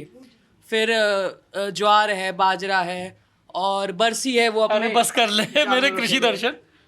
बरसी तो मैंने बहुत दिन बाद सुना यार। हाँ, बरसी जिन दर्शकों को ना पता हो, मवेशियों के चारे के लिए ये उगाई जाती है और फिर उसको खली और भूसे इन सब के साथ मिला के, और माना क्या जाता है, होता भी है कि फिर गाय या भैंस ज़्यादा दुधारू हो जाते हैं। बरसिंग नहीं, मैंने कहा जो अति शहरी इलाकों के उनको भी बता दिया। तो ये तो पिताजी अभी मेरठ में ही रहते हैं? गांव में रहते हैं। गांव में। माता जी साथ में रहते हैं। Home maker? बात कर नहीं, अरे मैं काम पूछ रहा। पापा किसानी कर रहे हैं, माता जी सीईओ होंगी कहीं की हैं। नहीं, कई जगह ऐसा होता है ना, पिताजी किसान है, माता जी शिक्षिका हैं या कुछ इस तरह नहीं, का। बिल्कुल नहीं है। माता जी भी सेम। माता जी है, अपने गाय भैंसों से बहुत प्यार है, उन्होंने वो पाल रखे हैं, वो उनके साथ खुश रहती हैं। बाकी वो चिल करती हैं घर में, बढ़िया। प्रधानी है वो। प्रधानी है? हाँ मतलब पापा प्रधान वो प्रधान ही इनका चलता रहता, शायद एक इलेक्शन मम्मी जीती, मुझे याद नहीं अब क्या हुआ था। बारी बारी से लड़ लेते हाँ, हैं, ऐसा महिला कुछ सीट हो जाती है हाँ, तो जब वही ऐसा कुछ हुआ था तो, लेकिन बढ़िया रहता है, अपना चिल करते हैं घर में दोनों लोग। अभी अब रिसेंटली मैंने उनको बाहर निकालने, हमने कोशिश करी है दीदी ने और मैंने कि इनको थोड़ा बाहर निकालें। हम कल ही बात कर रहे थे इनफैक्ट मैं और दीदी कि मैं थोड़ा घुमाते हैं। तो अभी जैसे माता जी कोची गई हुई है मेरे कज़न की शादी में, तो वहाँ जाके बहुत खुश हैं। तो पापा ने उन्हें, बहुत इंटरेस्टिंग है दोनों लोग ना, पापा ने उन्हें बता रखा है कि प्लेन में बैठने से कान का पर्दा फट जाता है, सिर्फ इसलिए कि मम्मी को जिद ना करें कहीं जाने की क्योंकि पापा को कहीं नहीं जाना। गाँव में पापा से बोलो स्विट्जरलैंड चलना, कह रहे ऐसे ही लगेगा जैसा लग रहा इतनी दूर जाके क्यों खुश होना, ही हो जाते हैं ना तो वो उन्हें जाने का मन है। तो मम्मी चली गई फ्लाइट में, इस बार बैठ गई तो मम्मी ने उतर के बोला तो कुछ भी नहीं होता है, कान का पर्दा तो फटा नहीं। कुछ भी नहीं हुआ, तो ये पापा ने तेरा पागल बनाया था, अब तो मुझे घुमाएगा। मैंने कहा ठीक है, तो अब हम निकालेंगे। तो मन लगता है उनका दिल्ली में, क्योंकि हम सबके पेरेंट्स के साथ ये एक बड़ी समस्या है, वो आते हैं चित्त नहीं टिकता है। तुरंत निकल जाते हैं, मतलब एक दिन से ऊपर नहीं रुकेंगे वो यहाँ पे। मैं रुक जाते हैं 1 दिन 2 दिन मैक्स, मतलब उन्हें होता है कि अब हो गया, अब गाँव चलते हैं, थोड़ा खुला खुला चाहिए, यहाँ नहीं हो पाएगा। तो दीदी के घर में भी लकीली, मेरे घर में भी थोड़ी बहुत ग्रीनरी उन्हें दिख जाती है तो वो हो जाते हैं कि अच्छा ठीक है, वरना तो वो 15 मिनट भी ना रुके। जब आपने माता पिता को ये अनाउंस किया कि भाई ये मैंने दाखिला तो ले लिया है बीएससी में, पर ये जम नहीं रहा, तो उनका रिएक्शन क्या था? किस अभी चीज़ चलते आप केमिस्ट्री पढ़ने आए ऑनर्स? हाँ KMC में। उसमें एक रीज़न तो पिताजी का था कि तुम निकलो यहाँ से, क्योंकि हमारे एक भैया हुआ करते थे जिन्होंने मुझे कुछ हॉस्टल दिलवाया था, वो उस टाइम नेता थे वहाँ पे। वहाँ से उन्हें पता चलना शुरू हो गया था पापा को कि मैं भी इसी में घुस रहा हूँ, मैं भी नेतागिरी में घुस रहा हूँ। और यही करोगे, क्या करोगे, पढ़ने थोड़ी आए हो, आ गए हो ना घर से बाहर। तो रहते था मैं भी इन लोगों के साथ ही। तो एक तो पापा नहीं बोल देता कि निकल जाए यहाँ से, क्या करेगा, तो यहाँ पे 3 साल में यही करता रहेगा। मेरठ में? हाँ मेरठ में नहीं, केएमसी में ये करता रहे? KMC में ये करता रहेगा। तो यहाँ कॉलेज में अगर करना है चेंज तो कर ले, क्योंकि मैंने ड्रॉप नहीं किया था, मेरा ड्रॉप करने का मन नहीं था। फिर थोड़ा सा एक उस टाइम हमारी, क्या बताएं उनको, आप इतना बताया है तो बता ही दीजिए। हाँ मतलब नहीं, वो अगले शो में भी है मेरे। बेसिकली एक कुछ था, एक लड़की से कुछ उसने कुछ बोल बाल दिया था, तो उसके बाद हमने कहा ठीक है हम करते हैं। तो फिर मैंने कहा कि कुछ बेटर कॉलेज में जाते हैं, बेसिकली BSc नहीं करेंगे। केएमसी तो KMC अच्छा कॉलेज था, पर वो बुद्धि खराब हो जाए तो क्या कर सकता है ना आदमी। और मुझे एक्चुअली केमिस्ट्री पसंद भी नहीं थी, क्योंकि जो आप 12th में पढ़ते हो बहुत थोड़ी सी थी। 12th में आ गए कुछ 93-94 मार्क्स, तो मुझे लगा आ ही जाते होंगे। फिर यहाँ आके लैब में आना पड़ता था, और वो प्रॉपर्ली कुछ सिखा रहे हैं लैब में। यहाँ मज़ा सिर्फ टेस्ट ट्यूब फोड़ने में आ रहा है कि कुछ तो मिला दो इसमें ऐसा कि धुआं उड़ जाए यहाँ पे सारे में। वो ज़्यादा दिन करने नहीं दे रहे थे ये सब तो फिर मैंने वो और फिर लॉ करने में मन भी था कि लॉ करेंगे तो, क्योंकि लॉ स्टूडेंट्स की एक अलग फील होती है ना। क्या फील होती है? मतलब हासिल पिक्चर देखो ना आप, तो ऐसा लगता है कि लॉ स्टूडेंट ही तो हैं सब कुछ, ये तो पढ़ रहे हैं, बाकी सब पगले तो चलते हैं थोड़ा अंतिम वर्ष। हाँ तो फिर, और लखनऊ में एडमिशन होने का चांसेस थे, मुझे लगा था। आप जेब वेब नहीं आपके पास 3 चीजें तीनों गिरा चुकी था उससे तो बस सोचा कि लॉ कर लेते हैं और एडमिशन हो जाएगा तो चले जाएंगे। तो अब ये क्लैट का पेपर होता था, पेपर दिया, हो गया, चले गए। वो जो सीतापुर रोड पे है, हाँ आशियाना, हाँ, राम राम मनोहर लोहिया नेशनल विधि हाईवे। विश्वविद्यालय है। बिल्कुल बिल्कुल बिल्कुल। लखनऊ अभी तक उतना नहीं आया है आपके? लखनऊ आएगा, मैं कॉलेज पे लिखूंगा, अभी मैंने लिखा नहीं ज़्यादा। हॉस्टल ही आया बस एक बार, उसमें बाकी आएगा। शहर के तौर पे वो आएगा। वो शहर बहुत खूबसूरत, मुझे बहुत पसंद है वो शहर। मतलब चंडीगढ़ और लखनऊ 2 शहर हैं जो मुझे बहुत पसंद है। हाँ मैं खुद रहने नहीं जाऊँगा, पर मुझे पसंद है। लखनऊ का खाना बढ़िया, लखनऊ जगह बढ़िया, लोग बढ़िया, तो मज़ा आता है लखनऊ में। रहेंगे तो दिल्ली। वो नहीं, प्रेशर आया, बहुत सारे कॉमिक्स मुंबई मूव कर रहे हैं कि आप भी चले जाओ वहाँ पे।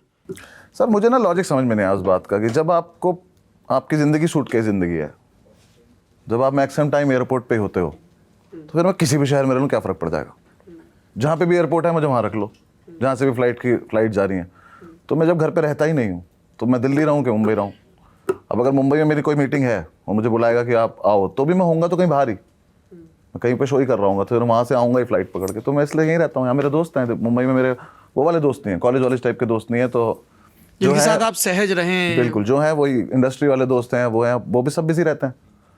अब जैसे मेरा वो होता है कि मैं मुंबई पहुँचूंगा, पहुँचते ही मैं उपमन्यु को फ़ोन करूँगा। किसको फ़ोन करेंगे? अभिषेक उपमन्यु को, कि कहाँ पे है, घर आ रहा हूँ।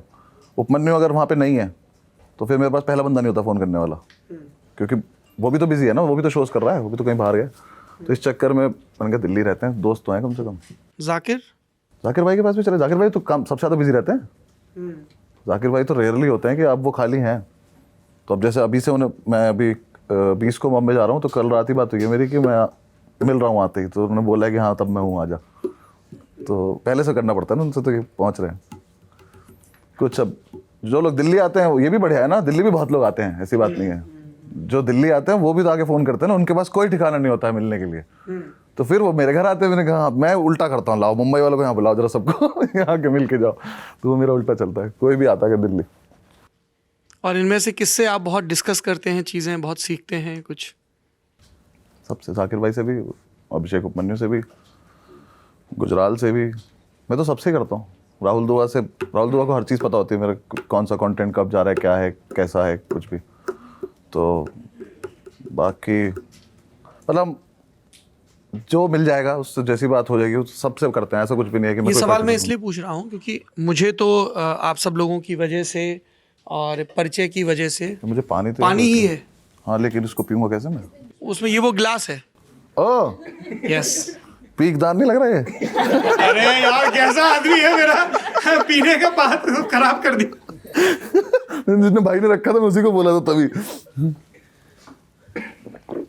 ये मैं इसलिए पूछ रहा हूँ क्योंकि मुझे व्यक्तिगत रूप से तो पता है कि आप सब लोग कैसे आपस में संवाद करते हैं, कैसे चिल करते हैं, कैसे कोलैबोरेट करते हैं। पर दर्शकों की बहुत रुचि होती है जानने में कि जिनको हम स्क्रीन पर देख रहे हैं उनकी ज़ाती ज़िंदगी कैसी है।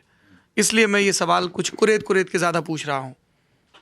हमारी तो देखो सर बहुत बढ़िया है, हम तो सबसे मिलते हैं, सबसे वो ऐसा ही रहता है कि बिल्कुल अब जाकिर भाई से मिलेंगे तो जाकिर भाई जैसे ज़ीशान से बात करते होंगे छोटे भाई की तरह, ऐसे मुझसे करते हैं कि आ जा, घर में बैठे हैं, सारी बात जितनी हो सकती है, जितनी पॉसिबल है सब हम सारी बातें कर लेते हैं, ऊपर से लेकर नीचे तक हर एक चीज़। भयानक डिस्कशन। बांद्रा हॉस्टल जिंदाबाद। हाँ, क्योंकि एक तो वो उस आदमी का है कि महफिल चाहिए उस आदमी को, कि तुम बातें करते जाओ, सोता है नहीं वो आदमी अगर महफिल शुरू हो गई है। और तुम्हारे पास जितनी समस्याएं अपनी जाकर रख दो, प्रोफेशनल से लेके पूरे करियर में कहीं कुछ भी दिक्कत कहीं पे भी है तो भाई से तो सलाह ले ही लेंगे।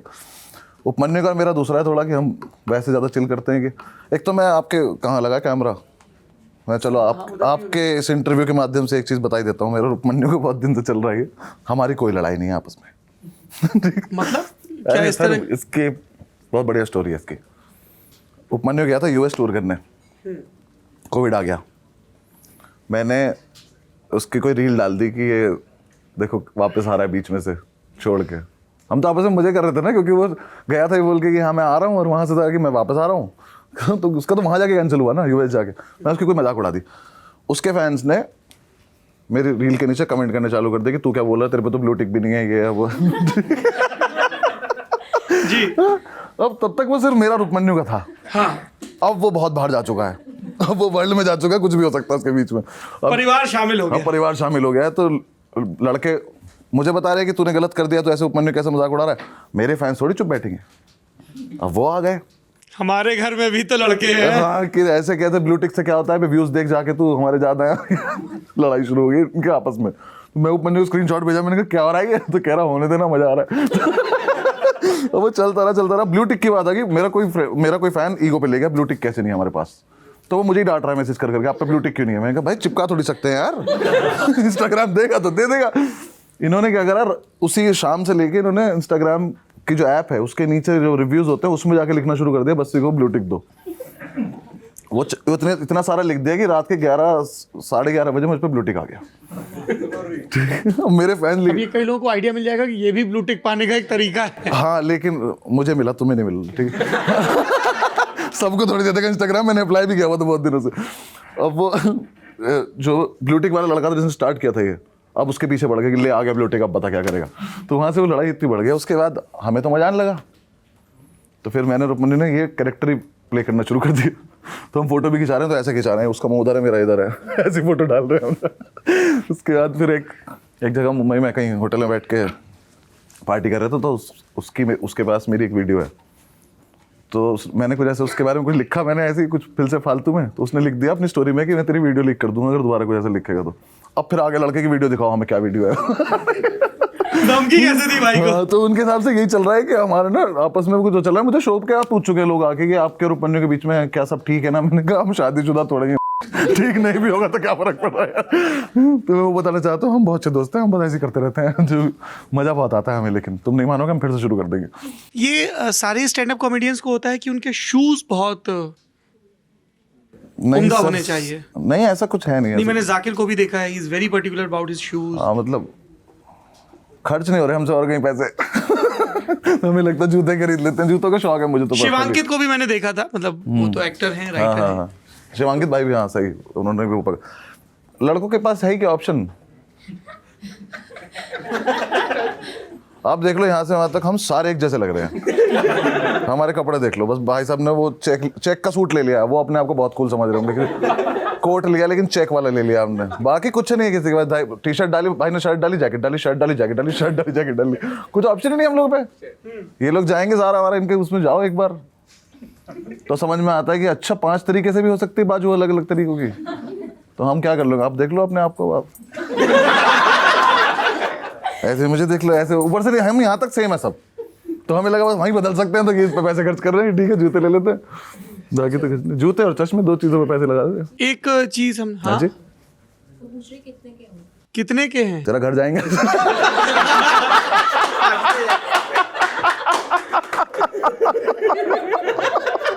सॉरी मेरी जान, सॉरी, मुझे एक्चुअली नहीं पता है कितने के हैं, क्योंकि हमारे एक तुषार भाई हैं, तो जिस मेरा शो था दिल्ली में, उनका मेरे बर्थडे गिफ्ट कुछ ड्यू रह रहा था, तो वो लेकर आए थे दुबई से आते हुए। तो आप थे तो उस टाइम जब वो ला के रखा था तब। तो ये वाले मुझे सच में नहीं पता कितने के। हाँ जी। अच्छा, दूसरा, कई लोगों ने कमेंट बॉक्स में ये लिखा कि साहब आप यूट्यूब पर बहुत रेगुलर नहीं हैं, और हमने कई स्टैंड अप कॉमिक्स को देखा है जो लाइव करते हैं और लोगों के साथ जैम करते हैं, रिएक्शन वीडियो, बहुत सारी चीज़ें करते हैं। आपको भी उस तरह का प्रेशर या ख्वाहिश, क्या है मामला? मुझे और कुछ आता नहीं है। पहली चीज़ सीधी सी कि मैं व्लॉग नहीं बना सकता, मैं कोई रिएक्शन वीडियो नहीं बना सकता, मैं कुछ बेसिकली मैं कैमरा लेके कुछ नहीं बोल सकता। इसमें कुछ छोटा मोटा कोई पेड प्रमोशन करना होगा तो मैं कर भी दूंगा, बाकी मैं कुछ नहीं कर सकता। तो वो तो मेरे लीग से हट गया, बचा स्टैंड अप। तो मेन चीज़ क्या है कि स्टैंड अप है तो लाइव आर्ट फॉर्म ना, जो आर्ट फॉर्म है वो लाइव आर्ट फॉर्म है कि आप ऑडियंस बैठेगी, मैं परफॉर्म करूंगा, ऑडियंस मेरे सामने वहीं के वहीं हंसेगी और अपने घर चली जाएगी। यूट्यूब पे हम वीडियो डालते हैं इसलिए कि लोगों को पता चले कि हम ये कर रहे हैं, या हमारा यहाँ पे शो है, हमारा फलाने जगह पे टूर चल रहा है, आप लोग आएँ लाइव शो पे वो करें। हमारा काम सिर्फ इतना है वीडियो डालने का। वीडियो रेगुलरली आप प्रोड्यूस नहीं कर सकते, क्योंकि आपको कंटेंट बनाने में 1 साल लग रहा है। वो कंटेंट, वो जोक्स जो है वो रिफाइन होते हैं, वो बार आप हर रोज स्टेज, ऐसा थोड़ी स्टेज पे जाके आज मैंने 5 मिनट का कुछ सेट बोला और वो डाल दिया। वो 5 मिनट घर आते ही 1.5 मिनट का हो जाता है कि इसमें तो ये फालतू बात थी तो निकालनी पड़ेगी, यहाँ सन्नाटा था निकाल दो इसको, कुछ और ऐड करना पड़ेगा, ये उसकी भूमिका बनाते रहो, तब जाके आपकी एक कहानी बनती है। इतने शोज करने के बाद कि 150 शो कर लिए, अब जाके आपका ये 10 मिनट टाइट हो गया है। तो हम लोग टाइट वर्ड यूज़ करते हैं कि कितना मटेरियल टाइट है। तो ऑडियंस को ये चीज़ समझनी पड़ेगी जो यूट्यूब वगैरह पे भी, कि हम यूट्यूबर नहीं है। यूट्यूब से जो पैसा आता है वो हमारा पैसा नहीं है, जो हमारा घर उससे नहीं चलता। हमारा लाइव शो हमारा धंधा है, लाइव शो ही हमारा प्रोफेशन है, लाइव शो ही हमारी आर्ट फॉर्म है। तो इसलिए जब तक मेरी उन्हीं वीडियो से टिकट बिक रहे हैं, जब तक लोग मेरे शोज पे आ रहे हैं, मैं नई वीडियो क्यों डालूं? मेरा कोई पॉइंट नहीं ना नई वीडियो डालने का। मैं उसी जोक को, अभी जो मेरे पास पड़ा हुआ है, अभी जो मेरे दिमाग में वो जोक है, जो मेरी डायरी में भी लिखा हुआ है, मैं उसको बेटर करता रहूंगा ना। अभी उसमें इनफैक्ट अभी मैंने एक सेट अपना रिकॉर्ड किया था, और रिकॉर्ड करने के बाद यूएस में मैं परफॉर्म कर रहा था। उस सेट में कहीं पर 2 जोक और आ गए जो पहले के 3-4 जोक से ज़्यादा किल करने लगे। तो मैंने वो सेट, रिलीज सेट मैंने रोक लिया कि अब इसको दोबारा रिकॉर्ड करना पड़ेगा, क्योंकि 2 जोक तो अब इसमें और आ गए। तो वो अभी बेटर होता जाएगा, जितनी देर वेट करेंगे उतना बेटर सेट निकलेगा फिर। तो इसलिए हम रुके रहे। वैसे अभी अगले 4 महीने में मैं सारा मटेरियल निकालने वाला हूँ, बहुत सारा, क्योंकि मैं थक गया हूँ इसे करता करता। आपको पता ही है, नया शो लिख रहा हूँ मैं, तो ये वाला शो मैं मैक्सिमम चीज़ें निकाल दूंगा। खूब घूमा अमेरिका? बहुत ज़्यादा। बहुत मौज आई? नहीं। क्यों? बहुत ठंडा था, और वहाँ के लोग, ये मैं यूएस की कोई मैं वीडियो भी रिकॉर्ड करके लाया था, आखिरी दिन वो डालूंगा। अच्छा हाँ, बाय आपकी जो बात थी वो प्रेशर वाली जो चीज़ थी, प्रेशर मैंने लिया इस चीज़ का, क्योंकि मैं भी ये कमेंट बहुत ज़्यादा पढ़ता हूँ। तो मैंने दूसरा चैनल खोला हुआ है, एक बिया बस्सी के नाम से एक यूट्यूब पे चैनल है, जो कि काफ़ी लोगों को लग रहा है कि किसी चोर ने, मैं ही हूँ, मेरा ही चैनल है, मेरी टीम ने खोला है, तो वो लोग मेरे वो वाली वीडियोस डालते रहते हैं जो शॉर्ट्स एंड ब्लॉग्स। कभी क्राउड वर्क, कभी कहीं का। मैंने बहुत सारे शोज शूट किए थे एक्चुअली, और वो कभी देखने का टाइम नहीं मिला मुझे, तो वो लोग देख के उसमें से कुछ निकाल के डालते रहते हैं।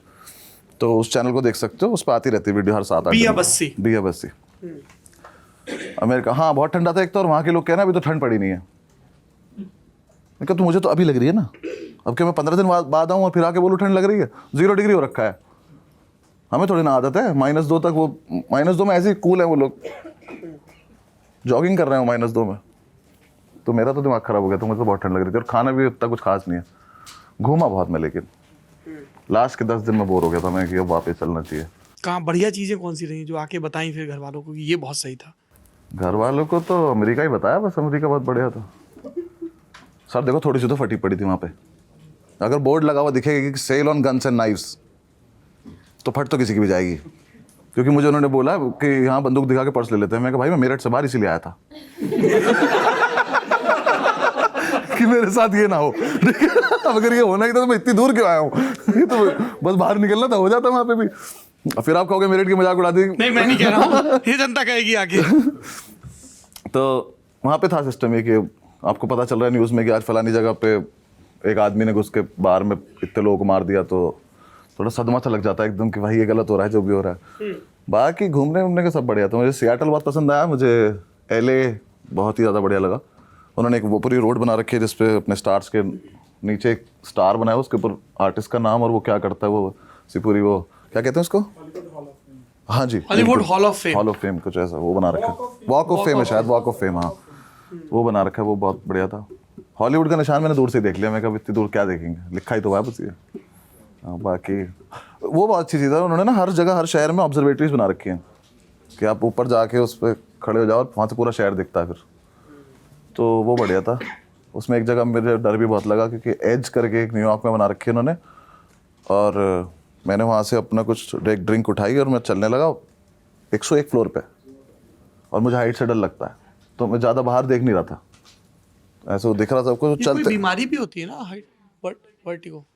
बीमारी नहीं है मुझे, ठीक हूँ मैं, डर लगता है हल्का सा, ठीक है। वर्टिगो फोबिया है? नहीं ऐसा कुछ नहीं था, ड्रिंक इसीलिए तो उठाई थी, अभी खत्म हो जाएगा डर। वरना पता नहीं उन्होंने शीशे का बना रखा है यार थोड़ा सा, तो ऐसे आप चल रहे हो, चलते चलते एकदम से नीचे दिखा मुझे 100 फ्लोर नीचे मैं बैठ गया जमीन पे मुझे घर ले चलो, मैं ऐसे हिल नहीं पाऊंगा। वो बहुत खतरनाक था। और छोटे छोटे बच्चे उनके उसमें देख देख के खुश हो रहे हैं, ऐसे देख रहे हैं नीचे, मैं कहा क्या ही बोलूं। बाकी तो मस्त था, जगह तो बहुत अच्छी थी। थोड़े से सही मौसम में भी गया था मैं कि थोड़ी समर मतलब जा ही रही थी उनके। यूरोप में प्रॉपर समर में गया था, वहाँ बहुत ज़्यादा मजा आया। एम्स्टर्डम जाना भाई बहुत बढ़िया जगह है। क्या बढ़िया है वहाँ पे? अरे सब कुछ बढ़िया है, जाओ तो सही आप एक बार। इतने ख़त्म लोग हैं हम, अंकुर भाई, मैं और हमारे एक सुमित पाजी हैं वहाँ के जो प्रमोटर थे, हम तीनों लोग बोट, पूरा नदी के उसमें बना हुआ है, वो अंदर अंदर बोट होती हैं, तो हम तीनों बोट में बैठ गए। सेल्फ ड्राइव बोट ले लिया, गाड़ी नहीं चलाता हूँ मैं। सब्जी लेने भी जाना होगा तो मुकेश गाड़ी लेके चलता है मेरी, क्योंकि भाई इतनी दूर भी नहीं चलानी मुझे। बोट लेके बैठ गया हूँ मैं चलाऊंगा। हाँ मैं मन से भी नहीं था कि मैं चलाऊंगा। मैंने सोचा था कि सब, हमने कुछ 6-7 बियर उठाई थी अलग अलग फ्लेवर के, और वो छोटे छोटे कैन मिल रहे, तो सब उठा के हमने रख लिए, तीनों बैठ गए बोट में। इन दोनों ने मेरी तरफ देखा कि आप चलाओ बस भाई, एक्सपीरियंस लो आप। तो मेरा प्रेशर आ गया, मुझे लेना भी नहीं एक्सपीरियंस उसका। मैं कहा ठीक है, मैं बैठा हूँ बोट चला रहा हूँ, ये दोनों अपना मस्त है। मैप देखना था इनको, तो दोनों ने मैप अपने सामने रख रखा पर देख नहीं रहे थे। तो अब मोड़ आया, मैं मुड़ गया, फिर हम खो गए। अब बस जो आगे, तो मैंने अंकुर भाई से बोला, मैंने कहा अंकुर भाई जाना कहाँ है अब? तो कह रहे हैं ये जो आगे वाली बोट है इसके पीछे ले ले। मैं कहा हम यमुना एक्सप्रेस पे कोहरे पे गाड़ी चला रहे हैं क्या कि आगे वाली के पीछे ले लूँ पहुंच जाएंगे? हम कहीं भी घुस सकते हैं। पता चला कनाल खुल गई, समुद्र में उतर के कहाँ जाएंगे? तो हम चलते जा रहे कहीं कहीं से घूम घूम के, बिल्डिंग देख रहे कि अच्छा ठीक है यहाँ से वापस आएंगे, पहुंच गए। एक जगह जाके ऐसा हो गया कि नहीं अब नहीं समझ में आ रहा कहाँ जाना है, ये भी नहीं पता इसमें कितनी बैटरी बची है, क्योंकि आधे घंटे में वापस आना था। तो मैंने अंकुर भाई से कहा आज तक मैप देखो कुछ तो करो। तो अंकुर भाई गूगल मैप खोल के बैठे और हम नदी में। वो कह रहा राइट ले लो, तो अंकुर भाई कह रहा राइट ले लो। मैं कहाँ से, पुल पे कैसे चला जाऊँ? नदी के अंदर खड़ा हूँ, यहाँ से कैसे राइट ले लूँ? तो कह रहे कहीं तो राइट आएगा ही, ले लेंगे। तो ऐसा हम पता नहीं 1.5 घंटे में वापस आए जैसे तैसे घूम फिर के, और हम वापस पहुंचे तो जिस बंदी ने हमें वो बोट दी थी उसने कहा मुझे उम्मीद नहीं थी तुम लोग वापस आओगे। हमने कहा रख ले अपनी बोट, आ गए हम वापस। तो बहुत प्यारी जगह है, जाना चाहिए। अब आपके परिचय में ये भी जुड़ गया, नौका चालक। हाँ नौका चालक भी हूँ मैं। चलाने में तो बहुत मजा आ रहा था उसको। ये तो एम्स्टर्डम की कहानी हो गई, और कहाँ घूमे? और यूरोप में जर्मनी 3-4 जगह, जर्मनी बहुत बढ़िया जगह थी। Frankfurt, Berlin. फ्रैंकफर्ट तो बेसिकली उनका वो फाइनेंशियल कैपिटल टाइप की जगह है, तो बिल्डिंग ही बिल्डिंग है वहाँ पे, कुछ नहीं है। बर्लिन बहुत बढ़िया जगह लगी मुझे। संसद पे बैठ के दारू पी रहे हैं यार लोग, संसद की सीढ़ियों पे बियर उठाए कहीं भी पी सकते हो। मैं तो डरा जा रहा था, संसद है कोई सिक्योरिटी नहीं दिख रही, कुछ नहीं दिख रहा, हमारे लोग बियर पी रहे हैं उनकी सीढ़ियों में बैठ के। मैंने कहा यार तुम लोग बहुत, अंदर चल रहा है, सेशन चल रहा था अंदर, यहाँ से ऊपर से जाके देख भी सकते हैं कि अच्छा वो हमारी कॉन्स्टिट्यूंसी वाला है, चल रही, मस्त चल रहा था उनका। मुझे जगह बढ़िया लगी वो। ऊपर नॉर्डिक कंट्रीज भी बहुत अच्छी थी, पर ठंड बहुत थी वहाँ पे। फिनलैंड में देखा मैंने कि मेयर का घर है, उसके बगल में प्रेसिडेंट का घर है, तो मेयर के घर में बेल लगी हुई है, आप उसको बजा के बोल सकते हो कि मुझे अंदर आना है, बात करनी है। और उनका कोई रूल है कि अगर 2 बार नहीं बुलाया तो आप डायरेक्ट प्रेसिडेंट पे जा सकते हो। तो मैंने कहा बहुत ही सही था। हमारा तो 500 मीटर से खड़ा रहता है बंदूक लेके वो, कि वापस इंडिया गेट की तरफ से तो देख मत लेना। तो वो जगह बढ़िया थी। उनकी कुछ कंट्रोवर्सी भी आई थी ना कहीं के प्रेसिडेंट की, वो बाहर नदी में बैठ के बियर पी रहा था कुछ, शायद फिनलैंड का है कुछ। बढ़िया जगह है, मतलब अच्छी जगह है, जाने लायक। अच्छा, वो वाली किक भी रहती होगी कि यार इसने अब एक यूएस और यूरोप का टूर कर लिया तो ही हैज अराइव्ड, ऐसा कुछ रहता है? मतलब करने के बाद लगा कि ठीक ही है, बट जाने से पहले लग रहा था कि हाँ बड़ी चीज़ है। क्योंकि सर कभी गए नहीं थे ना कहीं। पहली बार दुबई तक गए थे, बस वापस आ गए थे। उसके बाद फिर सेकंड लॉकडाउन लग गया था, और फिर ये था कि पूरी ज़िंदगी में कोई भी एक भी देश नहीं देखा, और उसके बाद 1 साल में मेरा पासपोर्ट भर गया। तो अब तो मैं तो मुझे याद भी नहीं है मैं कहाँ कैसी जगह गया हूँ। फोटोज देखता हूँ तो याद आता है, अच्छा हाँ कैसी जगह? मतलब कैसी जगह गया हूँ, कितनी सुंदर जगह कौन सी पे गया हूँ। हाँ इनको कॉन्ट्रोवर्सी चाहिए था आदमी को बस। हाँ, ये नेताओं के लिए बचा के रखो ना, मुझसे तो भाई वाली बात चल रही है ना। जी। तो वही मतलब जितनी भी जगह गया हूँ मुझे तो लगा तो है कि हाँ यू हैव अराइव्ड, बिकॉज आप कहीं पर भी मतलब ऑस्लो में अगर आप 300 टिकटें बेच रहे हो, यस, तो वो वाली चीज़ है कि हाँ ठीक ही लग रहा है। Wonderful feeling. डबलिन में 4 शोज किए मैंने। डबलिन बहुत बढ़िया जगह, जाना। सब दारू पी रहे हैं वहाँ, सब मतलब सब। वहाँ की पॉपुलेशन के हिसाब से हर शायद 6 बंदों पे 1 बार है, ऐसा कुछ है। सबसे बढ़िया कहाँ मिलती है? बेल्जियम की बियर और यही आयरिश विस्की, अगर आपको विस्की पसंद है तो आयरिश। ये सब बातें क्यों कर रहा हूँ मैं? ये तो आप मुझसे मैसेज पे पूछ लो ना यार। लोग हित के वास्ते आप मुझे इसका वो विशेषज्ञ क्यों बना रहे हो कि करने आया था दारू की बता। नो ब्रो, मैं बस याद करके आया वहां से ये सब। चलिए, अभी ऑडियंस में किसी को सवाल पूछना है? जी आइए, फैक्ट चेकर। हाँ अरे उसमें सवाल है ही नहीं। वो घबरा के करा, मैं तो सुन भी नहीं रहा तुम्हारी बातें यार। मैं एक कॉम्प्लीमेंट है, मैंने कई सारे guest in the news room में मैं हिस्सा रहा, बट मैंने पूरा कभी कोई नहीं किया क्योंकि इतना इंटरेस्टिंग कोई था ही नहीं। अरे थैंक यू मेरे भाई, मतलब मैं ये ऑनेस्ट है, थैंक यू मेरे यार। मतलब मैं अभी इसी कुर्सी पे शुरू से, बट पहले कुछ देर वहाँ था, पर यहाँ अभी तक हूँ, लास्ट तक रहूँगा। थैंक यू मेरे भाई, थैंक यू। वो मुझे बहुत अच्छा लगा भाई। ये रख लेना। कौन है एडिटर, कौन है अपना? आप पूछो बेटा, इधर आओ। आप इंटर्न हो, आपको मैंने आज दोपहर में ही सिखाया था ना कि सबसे पहला सबक होता है पत्रकारिता का हिम्मत, संकोच को तजना। ठीक है, अभी तुम्हें ये मौका मिल रहा है, तुम्हारे सामने एक हस्ती है, तुम उनसे कुछ पूछ सकते हो। ठीक है, बिल्कुल घबराओ मत, कोई बात नहीं, पूछो जो मन करे। अच्छा क्या नाम है आपका? आकांक्षा। कितने साल के हो आप? 24। तो चिल करना, 24 साल की होगी ये, बता क्या बात है? एक्चुअली मेरे को कोई क्वेश्चन नहीं आया, मेरे को ऐसा लगा कि कॉमेडी चल रही है, मतलब ऐसा लग रहा था कि लाइव शो देख रही हूँ मैं। Thank you. लाइव शो बहुत फनी होता मतलब आपका जो स्टैंड अप कॉमेडी वाला लगता है वही देख रही हूँ मैं, इतना मजा आया मुझे, इसलिए मेरे को कोई क्वेश्चन ही नहीं आया। है। Thank you. बट स्टिल एक क्वेश्चन मैं फिर भी पूछूंगी कि जब आपने स्टार्ट किया होगा तो मतलब कि ऐसा कभी आपको नर्वसनेस या फिर कुछ भी फील होता था स्टार्टिंग में, क्योंकि कॉमेडी मतलब स्टार्टिंग करना इस चीज़ का, और दैट टू इंडिया के जैसा कन्वेंशनल नॉर्म है हमारा उसके हिसाब से, तो उसको आपने कैसे हैंडल करा और कैसे मतलब ब्रेक कैसे करा आपने? देख बच्चे, मेरे पास उस टाइम खोने को कुछ नहीं था, तो ये था कि अब इसमें घुस गए तो करना तो है ही। और रही बात नर्वसनेस की, तो वो आज भी होती है स्टेज पे जाने से पहले, क्योंकि वो आपकी जगह बदलती है, आपको पता नहीं किस टाइप के लोग आएंगे या क्या कितना समझेंगे। बाहर जाके भी आपको पता नहीं ना कैसे कहाँ से लोग आए हैं। जैसे आप न्यूयॉर्क में अलग तरह के हेकलर्स हैं, या फिर रूम टू रूम डिपेंड करता है कि आपके रूम में आज अगर दारू मिल रही है अंदर तो फिर अलग माहौल होगा, नहीं मिल रही है तो अलग माहौल होगा, ठंड बहुत है तो लोग ताली नहीं बजाएंगे। तो बहुत सारी चीज़ें होती है। नर्वस आप अभी भी होते हो स्टेज पे आने से पहले, क्योंकि थोड़ा सा तो होता ही है, आप लाइव आर्ट फॉर्म है। बट उस टाइम पे मैंने सब इसलिए कर लिया क्योंकि मेरे पास कुछ नहीं था और करने को, तो मुझे था कि कर तो हिम्मत तो कर ही लेंगे। थोड़ा सा मेरा साथ मिल गया, मेरे क्राफ्ट जो मैंने थोड़ी बहुत सीखी, जो मुझे कंटेंट था मैंने थोड़ा अच्छा लिख लिया, तो मुझे लाभ मिल जाते थे। तो मैं सन्नाटे से नहीं उतरता था हर बार। तो मैं 3 ओपन माइक करूँगा तो 2 तो अच्छे चले जाएंगे, तो नींद आ जाती थी। तो इस चक्कर में वो दिन ब दिन करते करते हो गया। हेलो, दिस इज़ कमल। बस ये मैं पूछना चाह रहा था कि जैसे आप यूएस में किया है, यूके में आपने शो किया, वहाँ आपके कंटेंट में कुछ अंतर होता है? ऐसा फील हुआ कि आप भारत में कुछ ऐसा नहीं बोल सकते हो? जैसे यूएस में फ्रीडम ऑफ स्पीच का बहुत महत्व है, जैसे वहाँ के कॉन्स्टिट्यूशन में वो बात लिखी है कि आप कुछ भी बोल सकते हो। तो आप ऐसा कुछ, मतलब आपने वो अभी यूट्यूब पे तो रिलीज़ नहीं किया है, तो हमें नहीं पता उसका कंटेंट क्या है।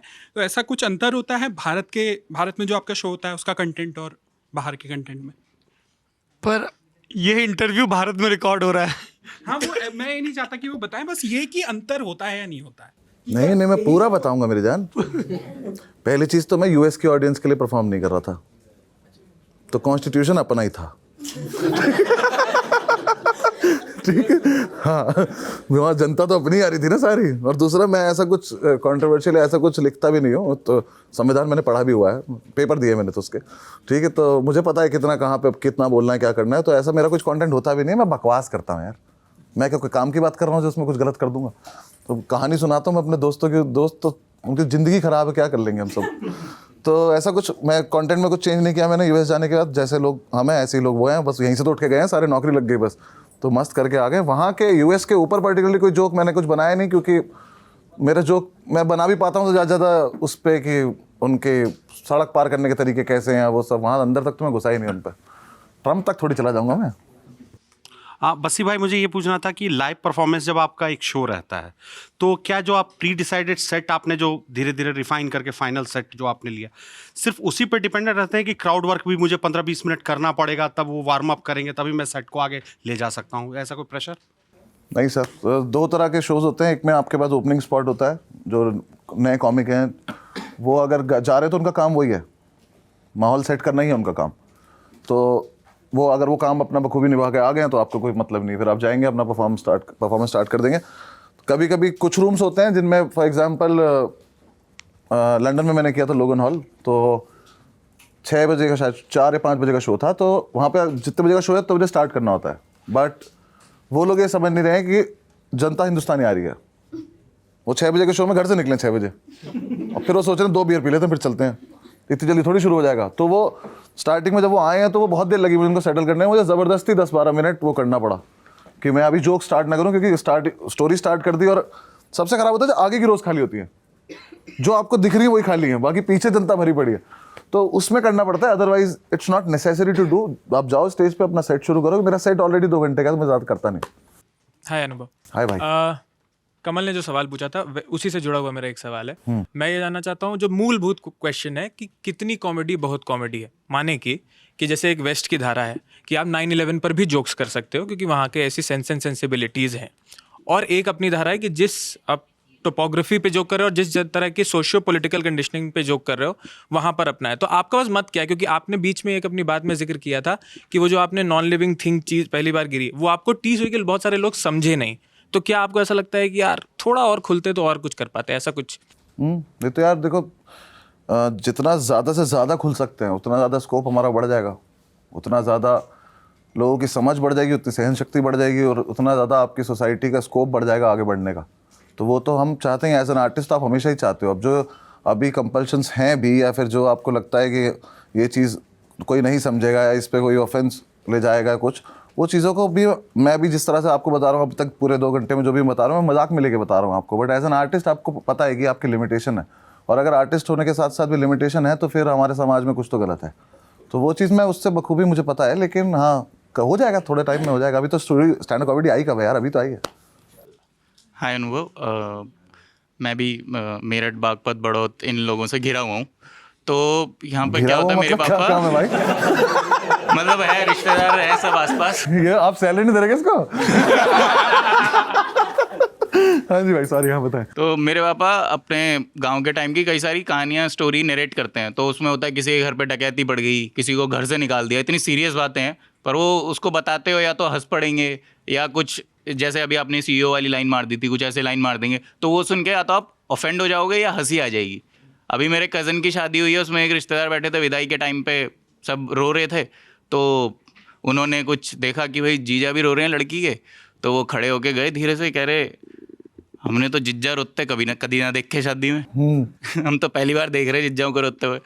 तो ये क्या है कि उन लोगों का सेंस ऑफ ह्यूमर बहुत ज़्यादा अच्छा है या वो बहुत ज़्यादा इनसेंसिटिव है? इसके आखिरी लाइन से पहले तक मेरे पास सारे आंसर थे, पता है यार। देखो, इनसेंसिटिव तो मैं नहीं बोलूँगा, क्योंकि लोग तो अपना जितने उन्हें करना चाहिए उतना तो वो कर ही रहे हैं, बट ज़बान, उनके जो बोलने का तरीका है, जो लहजा है ना, वो इतना स्ट्रेट फॉरवर्ड है कि उन्हें लगता है कि उन्हें क्या मतलब, मैं भी उनमें से ही हूँ, मतलब लगता है इतना कितना स्ट्रेट फॉरवर्ड है भाई साहब। रख दो उस बात को बस सामने ना, जैसे मतलब किसी चीज़ को ना वो नहीं करना आता, फिल्टर लगाना नहीं आता उस बात पे। फॉर एग्जाम्पल जो आप ही बोले ना, गाँव के किस्से सुना रहे, डकैती पड़ी, किसी का कुछ हो गया। मैं जब छोटा सा था, हमारे भैंस चोरी हो गई थी घर में, तो उस घर का माहौल ऐसा था ना उस टाइम पे कि आधे लोग हंस रहे थे। उन्होंने उठाया भी मुझे ऐसे कि भैंस चोरी होगी, जल्दी उठ। तो लेकिन वो सीरियस है, वो ढूंढ रहे हैं, वो सब कुछ कर रहे हैं जो उन्हें अपनी तरफ से करना है, तो वो काम तो कर रहे हैं, बट वो तरीका ही ऐसा यार बात करने का, वो फन है, बहुत ज़्यादा फन है। उन्हें मेरे घर में 15-20 मिनट से ज़्यादा चुप, मतलब सीरियस बात नहीं हो सकती, कोई ना कोई ऐसी बात बोल ही देगा कि अब इस पर हंसना पड़ेगा सबको, और जेन्युइनली फनी बातें हैं। तो उनका सेंस ऑफ ह्यूमर है थोड़ा अच्छा, और वो इसलिए भी है कि उन पर फिल्टर नहीं है, और वो फिल्टर नहीं है इसीलिए वो कुछ भी बोल देते हैं। हाँ, बाहर के लोग उन्हें इनसेंसिटिव ज़रूर बोल सकते हैं, क्योंकि हैं बदतमीज तो हैं, तो बोल सकते हैं, मतलब उसमें कोई डाउट नहीं है, बट क्योंकि मैं वहाँ से हूँ तो मैं मानता हूँ कि ठीक है जी। मेरा बहुत एक ऐसा सवाल है कि क्या पढ़ते वढ़ते हैं या क्या देखते हैं सीरियल्स में, फिल्मों में, थोड़ा आइडिया के लेवल पे, थोड़ा कि कॉमिक टाइमिंग देखने के लिए, समझने के लिए, जोक्स बनाने के लिए, इंस्पिरेशन के लिए, इधर बीच क्या चल थोड़ा उन शायरों के बारे में भी बताइए जिनको आपने खूब पढ़ा है। अभी बताते हैं साहब। मैं लिखने के लिए, अपने क्राफ्ट से रिलेटेड कुछ भी करने के लिए कुछ नहीं देखता, क्योंकि वो मेरा अलग जॉनर है जो मेरा चल रहा है, मैं उसके लिए कुछ नहीं करता। कॉमिक टाइमिंग के लिए मैं कुछ नहीं देखता, वो मैं सब स्टेज पे छोड़ रखा है और ऑडियंस पे छोड़ रखा है कि वहीं से आएगा, वहीं से सीखेंगे, वहीं से कर लेंगे। बाकी मैं सब कुछ देखता हूँ। मैं बहुत ज़्यादा हॉलीवुड पिक्चर नहीं देखता हूँ, क्योंकि मुझे एक तो ये वाले तो मैं बिल्कुल ही नहीं देखता हूँ, ये मार्वल DC है ना, मुझे समझ ही नहीं आती बातें। आपस के इमोशंस तो समझ में आ नहीं रहे। अभी मैं एलियन की बात सुन लूँ कि क्या करना चाह रहा है जीवन में, तो वो तो मैं बिल्कुल नहीं देखता हूँ। बाकी मैंने देखी थी अभी एक वो ब्लैक एडम आई है ना कोई, हाँ, वो 7D में देखी मैंने कहीं तो बाहर से। 7D बोल रहे थे, मुझे नहीं समझ में कौन सी डायमेंशन चल रही है उनकी। वो कुर्सी हिला दी उसने मेरी, मैं भाई आराम से देखने का मन कर रहा, क्या कर रहा है तो देखी मैंने, वो ठीक ठाक लगी।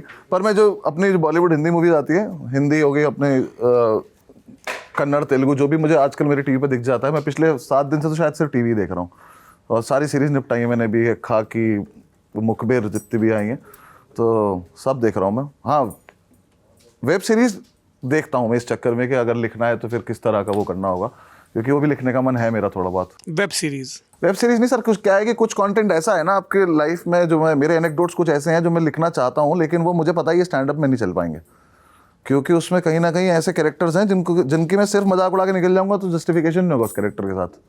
मैं भी उन जगहों पे, कई जगह ऐसी जगह पे खड़ा था जिसमें मैं अपने बारे में बताऊंगा तो सिर्फ मजाक में मजा नहीं आएगा। अगर उसको मजाक और वो दोनों मिला लिए जाएं, जो गॉड ब्लेस यू, मजाक और वो दोनों मिला लिए जाएं अगर पूरा तो ज़्यादा मजा आएगा। तो इसलिए मेरा मन है कि लिखते हैं, एक बार कुछ करके देखते हैं। फ्लॉप हो जाएगा तो क्या होगा, यहाँ तो दुकान चली रही है। एक्टिंग का कभी ऑफर आया? हाँ, आते रहते हैं कुछ फिर कर लेंगे जो मन करेगा। हामी नहीं भरी अभी? नहीं। ठीक। हाँ, शायर किसको पढ़ते हैं? सबको ही पढ़ लेते हैं जो सामने आ जाता है। अरे ऐसे बुहारना नहीं है सवाल को। मैं 2 किताबें मतलब साइमल्टेनियसली जॉन ओले साहब की पढ़ रहा था। एक कुमार शाह साहब ने लिखी, एक दूसरे वाले किन्ने मुंतजर, क्या नाम उनका, जो दूसरी, हाँ, उन्होंने लिखी है शायद। तो वो किताबें मैं, उन्होंने इंट्रोड्यूस किए हैं वो जो अलग अलग कलेक्शन। हाँ, नहीं मैंने दोनों हैं जॉन एलिया की, हाँ, उन्हीं के ऊपर हैं।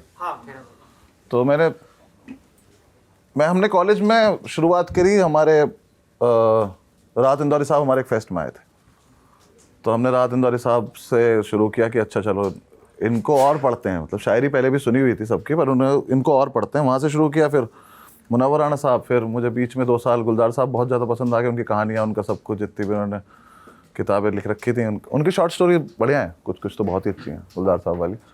जावेद अख्तर साहब, फिर मैं उधर निकल गया, मैं अपने पुराना फैज़ साहब, मीर साहब, दाग साहब, फिर यहाँ आ गया जॉन साहब पे आके मैं बहुत ज़्यादा वो हो गया, क्योंकि जॉन साहब कुछ बातें तो ऐसी बोल देते हैं कि मतलब मज़ा से आ जाता है। मुझे इतना पसंद है उनका शेर, वो बातें खा गई मुझको, जो बातें पी गया था मैं, वो मेरा मन करता सबको बोल दूँ ये बात, और मैं बोल भी देता हूँ। मैं तो घर से निकल रहा हूँ, अपने शेफ़ को बोल दूँगा ये बात, वो घबरा जाएगा कि क्या हो गया आज भैया को। शायर बनना भी तो चाहते थे भाई साहब माइक बनना शायर बनना नहीं चाहता था मैं, बस कुछ अच्छा लिखना चाहता था जिसमें मैं बुरी तरह फेल हुआ, पर हो सकता है आगे जाके हो जाऊँ। अभी भी मैं बीच बीच में कोशिश करता हूँ कि मैं कुछ लिख रहा हूँ और एकदम से फिर वो कुछ बहुत ही गंदा सा हो जाता है, तो फिर मैंने जाकिर इसलिए भाई अभी पब्लिकली नहीं सुनाते। पब्लिकली कभी नहीं सुनाता, इसलिए मैंने जाकिर भाई को बोला मुझे फर्जी मुशायरा में बुलाओ, हाँ, कि जो मैंने घटिया लिख रखा कहीं सुना दो अगले सीजन में। हाँ, तो वो है। बाकी फिर अब जाके मैं तहजीब भाई का फ़ैन हुआ, और तहजीब भाई मेरे बहुत अच्छे दोस्त भी हैं अब तो फिर मैं अब तो मैं तहजीब भाई को लगा देता हूँ कि अब आप ही सुना दो, तो अब किसी और की भी गज़ल है तो आप ही सुना दो, तो रात को हम फोन पे लगे रहते हैं, तहजीब भाई कुछ कुछ सुनाते रहते हैं, बहुत मज़ा आता है। बढ़िया जी। अनु सर, मेरा सवाल ये है कि एनेक्डोटल कॉमेडियन हैं आप, कहा जाता है, जाकिर खान से आप सीखते हैं, उनका इस्तेमाल, उनकी चीज़ें, स्टोरी टेलिंग का जो उनका स्किल है उसका इस्तेमाल करते हैं। दुआ से आप बहुत डिस्कस करते हैं, और जैसे आपने कहा कि यूट्यूब के वीडियोस का आपके लिए यूटिलिटी सिर्फ इतनी है कि हमारे टिकट शोज़ बिके, बाकी यूट्यूब पे आप वीडियोस नहीं डालते। एक इंटरव्यू में आपका देख रहा था, उसमें करीब 5-6 मिनट आप जो इंटरव्यूअर हैं उनसे आप इसी बात पे चर्चा कर रहे हैं कि मेरा पहला जोक कौन सा है, एक शुरू का प्रोमो कह सकते हैं, ये कैसे तय होता है और इस पर कितनी मेहनत करते हैं आप इस एडिटिंग पे? पहली कोशिश होती है कि आप अपना फेवरेट सेट डालेंगे, जो आपका सबसे ज़्यादा रिहर्स सेट है बेसिकली, तो अपना फेवरेट सेट डालेंगे। मेरी भी कोशिश हुई थी कि मैं कंफ्यूज था चीटिंग और वैक्सिंग के बीच में कि क्या डाला जाए, बट चीटिंग मेरे हिसाब से ज़्यादा रिलेटेबल था, क्योंकि ज़्यादा स्टूडेंट्स के पास जाएगा, और इसमें कुछ एज बार नहीं लगता मुझे उस सेट में ना। वो सेट जब मैं बना भी रहा था कुछ था, मुझे उसमें कोई एज का लगता ही नहीं, क्योंकि आप 80 साल के भी हो, जो कि मुझे 80 साल के भी फैंस मिलते हैं, तो उन्होंने भी अपने कभी एग्ज़ाम में कभी कोई चीटिंग करी है। जो आज बच्चा पेपर दे रहा है वो भी चीटिंग कर रहा है, तो इसमें कोई एज ग्रुप नहीं कुछ, तो मुझे उसकी रिलेटेबिलिटी ज़्यादा लगी। प्लस जो रही बात एडिटिंग की, वो मैं बहुत हद तक खुद बैठता हूँ उस पर कि मैं इसको यहाँ पे डालूँ, इसको ऐसे करूँ, वो करूँ। रोहित भाई बहुत सपोर्ट करते हैं उस पर कि किस तरह को क्या करना है, उनको बहुत ज़्यादा समझ है, तो वो हम कर लेते हैं। हॉस्टल वाली वीडियो के लिए मैं स्पेशली 5 दिन के लिए चंडीगढ़ से आगे धर्मपुर में एक रिजॉर्ट लेके अकेला कमरा बंद करके बैठा था। 5 दिन मैंने एडिट की थी वो वीडियो, क्योंकि वो कुछ 28 मिनट की मैंने रिकॉर्ड की थी, और मुझे सारी चीज़ें मिलानी थी कि इसको यहाँ से यहाँ, इसको यहाँ से यहाँ, इसको ऐसे मिलाएंगे। दो उसमें एब्रप्ट कट भी हैं, बट वो फनी है वीडियो तो आप लोगों को पता नहीं चलता, पर उसमें बहुत एब्रप्ट कट हैं 2। एक उसमें बहुत घटिया बात भी थी बीच में, जो मुझे समझ में आ गया कि ये पकड़ी जाएगी ये ज़्यादा एग्जैजरेशन हो रही है, इतनी होता है मैंने खुद लिखा था, मैंने हटाया, लास्ट मोमेंट पे हटाया, तो वो सब मैं खुद करता हूँ जी। नमस्ते अनुभव जी। अरे नमस्ते नमस्ते क्या करें, यहीं बैठा मेरे सामने 2 घंटे से आदमी, आधी बात इसको देख के बोली है मैंने, अब बोला नमस्ते कितना दोगला आदमी है यार नहीं लेना तेरी नमस्ते, बता बात बता। हालांकि किताबों से जुड़ा सवाल हो चुका है, आपने अपनी बातचीत में बताया कि आप सिर्फ उन्हीं पर कॉमेडी या उन्हीं पर कंटेंट बनाते हैं जो आपने अनुभव की हैं, जैसे आप HR पर नहीं लिखते, कॉर्पोरेट पर नहीं लिखते, शादी ब्याह पर नहीं लिखते। तो क्या कभी आप इस पर कॉन्शियसली ट्राई करते हैं कि कुछ और नई चीज़ों का भी अनुभव लिया जाए, ताकि आप उसे अपने कंटेंट में ला सकें, क्योंकि किताबों में बाकी जो आप कंटेंट लाते नहीं हैं? इंटेंशनली नहीं करता हूँ, लेकिन जो और चीज़ें हो रही हैं मेरे साथ उस पर मैं फिर लिखने की कोशिश ज़रूर करता हूँ। फॉर एग्जांपल अभी मैंने एक सेट, वो एनेक्डोटल नहीं है, मेरा एक सेट है, मैं दुबई के बारे में करता हूँ, आपने सुना हुआ है वो, कि दुबई में मेरे साथ क्या क्या एक्सपीरियंस हुए हैं, वो ऑब्जर्वेशनल कॉमेडी में आ जाता है। वो मैं अपना थोड़ा सा अपना स्कोप जो है वो बढ़ा रहा हूँ। तो UK यूरोप में भी जितने जोक्स में अभी दूसरे चैनल पर जो वीडियोज़ डल रही हैं वो सब ऑब्जर्वेशनल उसमें है, तो वो मैं करता रहता हूँ। बट उसमें एनेक्डोट उस काफ़ी दिनों बाद आएगा, वहाँ से कुछ निकल के मुझे याद आ गया, तो उस पर हम कुछ जैसे अब ये नाव वाली जो मैं कहानी सुना रहा था आपको, अगर ये मैं कहीं मैं यही सोच रहा था कि ये तो अपने आप में एक सेट है। हाँ, तो मैं उसको बनाना चाहूँगा तो मैं बना लूँगा, उसमें कुछ वो नहीं है। बट ठीक है, मुझे लग रहा है कि बना लेना चाहिए। रोहित भाई इसको डिलीट करा देना जी। यहाँ से कोई नहीं, अच्छा मैं क्रॉस कर जाता हूँ जी। बस ही मैंने आपका शो देखा था गुड़गांव में, और मतलब वो उस पूरे शो में कोई मोमेंट ऐसा नहीं था जब हम पेट पकड़ के हंस नहीं रहे थे। तो जब आप लोगों को हंसाते हैं ना, तो कई बार ऐसा भी होता होगा कि आप अंदर से शायद खुश नहीं हैं, परेशान हैं या दुखी हैं। स्टेज पे जाके वो कितना बड़ा चैलेंज हो जाता है कि आपके सामने एकदम इतनी सारी जनता है और आपको उन्हें वो डिलीवर करना है, वो खुशी जो आप अंदर महसूस नहीं कर रहे पर बाहर देनी है।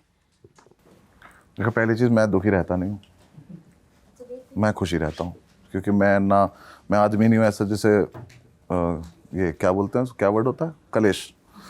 ना मैं कलेश करता, ना मुझे कलेश पसंद अपने साथ होने, तो मैं अवॉइड ही कर देता हूँ वो सब। तो मैं जनरली खुशी रहता हूँ। हाँ, ऐसा हो जाता है कि आप थके हुए हो, आप बहुत ज़्यादा ट्रैवल करके आए हो, आपका मन नहीं कर रहा है कुछ भी करने का। ऐसा है कि आपने कुछ रिक्वायरमेंट मांगी थी किसी प्रमोटर से कि खाना चाहिए था और खाना नहीं दिया, तो आप भूखे पेट आपको स्टेज पर जाना पड़ रहा है क्योंकि अनाउंस हो चुका है और साउंड चौपट है, साउंड खराब है। स्टेज पर जाने के बाद वो सब जो होता रहता है, वो तो मेरी किस्मत बहुत ख़राब चल रही है इसमें। तो कहीं भी साउंड खराब हो जा रही है, वर्ल्ड क्लास को कैलिफोर्निया जिस जगह में खराब हो जाती है क्या कर रहे हैं मेरे साथ, तो वो होता है। लेकिन आप जैसे ही वो आपको पहला लाफ मिलता है, जैसे ही पहले वो साउंड आपकी तरफ आती है ना, ऑडियंस का वो अपलॉज आता है और वो चेहरे हंसते हुए आप देखते हो, सब खत्म हो जाता है। फिर जब तक आप स्टेज से नहीं उतरते तब तक वो वहीं रहता है। स्टेज से उतरते ही फिर आपको एकदम ध्यान आता है, खाना नहीं खाया मैंने, लेकिन स्टेज पे कभी याद नहीं आता। जी। हाय अनुभव, मेरा नाम मनीषा है। क्या सबसे जरूरत थी पहले तो मनीषा इनमें से किसी का नाम नहीं पता मुझे, ठीक चल रहा था। चलो मनीषा बता। सबसे पहले तो मुझे आपके शूज़ की तारीफ करनी है, Thank बहुत you. कूल शूज़ हैं। Thank you. ठीक है, अब मैं सवाल पे आती हूँ। जैसे कि आपने लॉ करी है, आपने लॉ करी है, यूपीएससी करी है, आपने जॉब भी करी है, तो यूपीएससी नहीं करी है, तैयारी की है आपने। तो ना आप एक जगह से दूसरी जगह भाग रहे हैं, आपसे हो नहीं पा रहा है, आप जैसा बता रहे हैं। तो सर, कॉमेडी में ऐसा कहाँ ठहराव आया जब ऐसा कौन सा पॉइंट था जब आपको हिट हुआ कि मुझे इसी के अंदर आगे बढ़ना है? इसमें एक सप्लीमेंट्री सवाल है।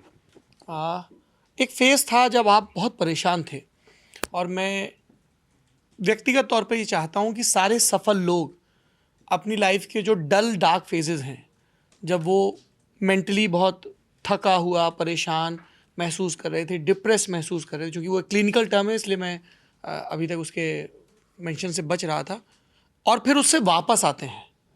क्योंकि महत्वपूर्ण गिरना नहीं है, सब गिरते हैं, पर आप गिर के संभल रहे हैं, उठ खड़े हो रहे हैं और फिर से घूर के अपने हिस्से की सांस ले रहे हैं, वो ज़रूरी है। तो वो फेज़ बताइए।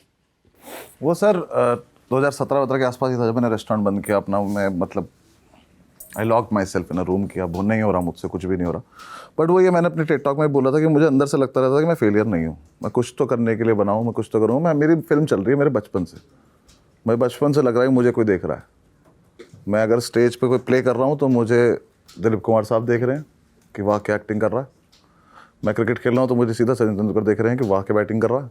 ये मेरी एक फिल्म है जो मेरी चल रही है, तो मुझे ये है कि मैं हल्का तो आदमी हुई नहीं, मैं कुछ तो करूँगा।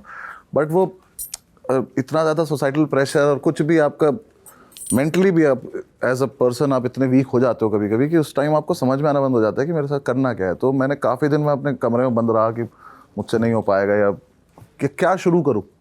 ऑप्शंस भी लिमिटेड होते हैं ना एक आदमी के, जब आपने डिग्री खो चुके होते हो ना कि अब इस पर तो कुछ करनी ना, मुझे डिग्री से तो अब मतलब नहीं रह गया, अभी बाहर कितनी जगह निकलोगे। तो वो जगह भी कोई ऐसा भी तो नहीं है ना कि मैं कोई, मुझे एक हिडन टैलेंट होता है, एक आपके सामने एक टैलेंट होता है। अब ऐसा भी नहीं है मैं 100 मीटर भाग लेता हूँ 9 सेकंड में, तो मेरे पास ऐसा भी तो कोई टैलेंट नहीं जो मैं कर लूँ। तो मुझे कुछ डिस्कवर ही करना है अपने खुद से। तो वो करने के लिए वो जो उठना था उसमें मुझे बहुत मेहनत लगी। मैं डॉक्टर्स को भी दिखाया, मैंने उनके बोली हुई एक्सरसाइजेस भी की, मैंने दवाई भी खाई, मैंने सब कुछ करा। बट मैंने फिर स्टैंड अप में आया, मुझे लगता है कोई, मैं बस आ गया, जैसे भी आया मैंने स्टार्ट कर दिया। बट वो चलते चलते मुझे बेसिकली एक रास्ता मिल गया कि अच्छा यहाँ जा सकते हैं। तो फिर मैंने अपने आप को समझा लिया कि ठीक है, अभी हम दिमाग का जो भी आपको हावी कर रहा है उसको साइड में रखते हैं, अभी पहले इस पर मेहनत करके देखते हैं। अगर ये भी नहीं चलेगा तो फिर वापस से सैड होंगे या फिर ख़राब होंगे, पर पहले यहाँ मेहनत करने की ज़रूरत है, क्योंकि यहाँ पे मेहनत नहीं करोगे तो कुछ नहीं हो पाएगा। और ओपन माइक्स और वो जो स्ट्रगल है स्टार्टिंग का, तो बहुत मेहनत का काम है। आपको एक दिन में आप लगा लो कि शाम के 6 घंटे में आपको एक दिन में दिल्ली, नोएडा, गुड़गांव तीनों जगह जाना है, तीनों जगह 5-5 मिनट करके, और फिर करना भी है कि वापस से क्या ठीक करना है क्या नहीं। मेट्रो में वापस से लिखते हुए ला रहे हो कि वहाँ जाना है, फिर आप वहाँ पहुँचोगे, पता चला एक भी टिकट नहीं, अच्छा ठीक है तो फिर यहाँ से गुड़गांव चलते हैं, वहाँ पे क्या पता 2 लोग आए हों, वहाँ 2 लोग आए हैं, चलो 2 लोगों को सुनाते हैं। ये चलता था, ये प्रोसेस चला 1.5 साल के आसपास चला।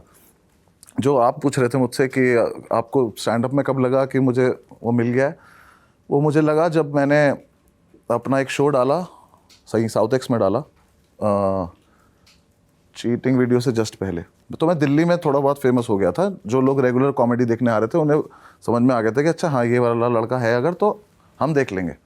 नाम किसी को नहीं पता होता था, वो देख लेते थे कि अच्छा हाँ ये भी आया हुआ है। तो मैंने वो शो किया, 50 टिकट मेरे बिके, जिसमें से 26 मेरे दोस्त थे।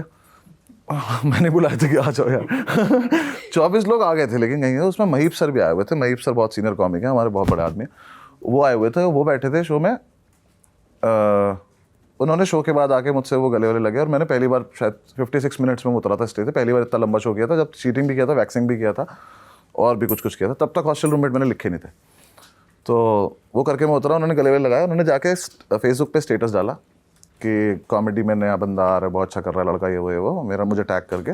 वो स्टेटस खान साहब ने पढ़ा, जाकिर भाई ने पढ़ा। उनका फ़ोन आया मेरे पास, लखनऊ था उनका शो, कि शो पे आओ ओपन करने शो। तो जाकिर खान का शो ओपन करना मतलब बहुत बड़ी बात थी उस टाइम पे। तो हमने कहा बस आ रहे हैं हम शो ओपन करने। कुछ उनके तो शो होते ही माशाल्लाह 1000-2000 वाला कुछ था, ऐसा बड़ा सा शो था, कुछ 1000-1500 टाइप्स का। तो नहीं शायद कॉलेज शो था उससे पहले। हाँ वो तो बहुत ही बड़ा था, शायद 4-5 हज़ार लोग थे उस शो में। मतलब मेरे पैर कांप रहे थे मुझे आते याद है जब मैं स्टेज पे गया हूँ, क्योंकि और कॉलेज के बच्चों को तो सुनना भी नहीं ना तुमको, उनको तो जाकिर भाई को देखना। तो मैं उन्हें, लेकिन फिर भी मैंने उस सोनाली में 10 मिनट परफॉर्म किया वहाँ पे और वो संभल गया। उसके बाद फिर भाई ने आके बोला कि अच्छा कर रहा है, तो और शोज़ के लिए लेकर गए, 4-5 शोज़ और करे। और फिर उसके बाद मुझे समझ में आया कि अच्छा मुझे सब ऑलमोस्ट सर्किट में एक वो हो गया ना, जाकिर भाई के लिए ओपन करते आपको पता चल जाता ना कि सर्किट को पता चल जाता है कि अच्छा कोई आया है, कुछ है। मुंबई गया तो लोग पूछ रहे हैं अच्छा तू बस ये वहाँ मुझे समझ में आ गया कि ठीक है मैंने कुछ तो कर लिया। फिर मैं प्रोडक्शन करने लगा यहाँ पे। पैसे भी तो चाहिए थे ना, घर के रेंट भी तो देना था। वो डल फेज में एक बहुत प्यारा हुआ था मेरे साथ, पैसे होते नहीं थे तो हम रात को रिक्शे वालों के साथ खाना खाते थे। तो मतलब रिक्शे वालों के साथ में एक ढाबा था जो 30 रुपये में खाना खिलाता था, तो वो भी वहीं खाते थे, हम भी वहीं खाते थे। तो मैं सुबह ऑफिस, मतलब रात को हमने खाना पैक कराया वहाँ पे, सुबह मैं ऑफिस के लिए निकला, मैं सूट वूट पहन के एकदम मस्त। मेरा एक दोस्त भी रहता था मेरे साथ, वो तैयारी कर रहा था तब भी। को सूट वूट पहन के मैंने रिक्शा रोका, मैंने कहा मेट्रो तक छोड़ दो। वो मुझसे कह रहा रिक्शे वाला, भैया कल राजमा में नमक तेज नहीं था। कुछ करना है लाइफ में यार, बहुत गलत हो रहा है मेरे साथ। लेकिन बोलना जरूरी था तुझे, आज मैं सुबह लेके निकला था ना। तो वहां से मैंने सोच लिया था, मैंने कहा मैं छोड़ूंगा ये वाली जॉब भी, कुछ तो करेंगे। और फिर हो गया धीरे धीरे करते हुए। फिर उसके बाद कॉमेडी बैठ गई यार, मैं प्रोडक्शन करा, सब लोग मुंबई से भी आते थे, मुझसे बात करते थे, सब होता था। फिर होता चला गया। फिर वीडियो डालने के बाद तो तुम्हें पता ही है, तो तुम देख ही लिया फिर तो। Rest is history. हाँ रेस्ट इज हिस्ट्री। जी सूर्यकांत आ गया है। थोड़ा माइक, आप कैमरे के सामने आ रहे हैं, फिर मैं आप माइक। बड़ी आपके फादर आए हैं, मतलब इसके पीछे कोई कहानी या सेट का हिस्सा था या वहीं पे आ गया था, कुछ बताएंगे इसके बारे में? हाँ, नहीं तो मतलब वो एक्चुअली आया वो कहाँ उतना से? डायलॉग इतना वायरल हुआ है ना, मतलब वो मीम मटेरियल है, इसलिए पूछ रहा हूँ। ये दरअसल जब हमने पोस्ट भी किया कि आप आ रहे हैं, मतलब हमने तो सिर्फ वाटर कूलर पोस्ट किया था, तो लोगों ने फिर एक तो कोई सेंस है इस बात का, और बड़ी आपके फादर आए हैं। हाँ, उसके बाद से कुछ ऐसा हो गया है कि हम सामान्य भाषा में भी घर में दोस्तों के बीच बड़ी बोलते हैं तो ऑटोमेटिकली वो लाइन बाय डिफॉल्ट। हाँ बनेगा। मेरा कुछ ऐसा पर्पस नहीं था, मुझे हमेशा लगता है कि वो मेरा स्टेज पे जितना मटेरियल बनाता हूँ उसमें बहुत ज़्यादा हो जाता है, क्योंकि मैं स्टेज में बहुत ज़्यादा फोकस होता हूँ उस टाइम जब मैं परफॉर्म कर रहा होता हूँ कि कुछ क्या यहाँ पे स्कोप है, कुछ एक नया निकल सकता है। तो वैक्सिंग में जो वायरल हुआ आई एम स्ट्रॉन्ग, वो स्टेज पे निकला था मेरे मुंह से। वो सेकंड टाइम उसकी कॉल बैक भी मैंने स्टेज पे ली और उसी दिन ली जिस दिन रिकॉर्डिंग कर रहा था कि आंटी ने आके पूछा हाउ आर यू, मैंने बोला आई एम स्ट्रॉन्ग, वो भी वहीं निकला मेरे मुंह से, वो चल गया। और वो आपको इंस्टेंटली क्लिक होता है, आपको जैसे वो निकलता है आपको लगता है वाह मजा आ गया, बहुत सही करा है, बालकों पे तो तुरंत लैंड हो जाता है। हाँ, और उसके बाद तुरंत ऐसा लगता है कि कभी कभी ऐसा होता है आप बोलते हो कुछ और वो बिल्कुल लैंड है, तो आपको लगता है क्या जरूरत थी इसको बोलने की, अच्छी खासी लाइन थी तो आगे, तो वो चलता रहता है। कोई सेंस है इस बात की, मैंने स्टेज पे निकला था, एक किसी शो में निकला हुआ, और उसके बाद मैंने जाके गुजराल को एकदम बोला, मैंने कहा हो गया मुझे एक बहुत सही लाइन मिल गई है, वहाँ पे क्लोज हो जाएगा उसका वो एक पार्ट।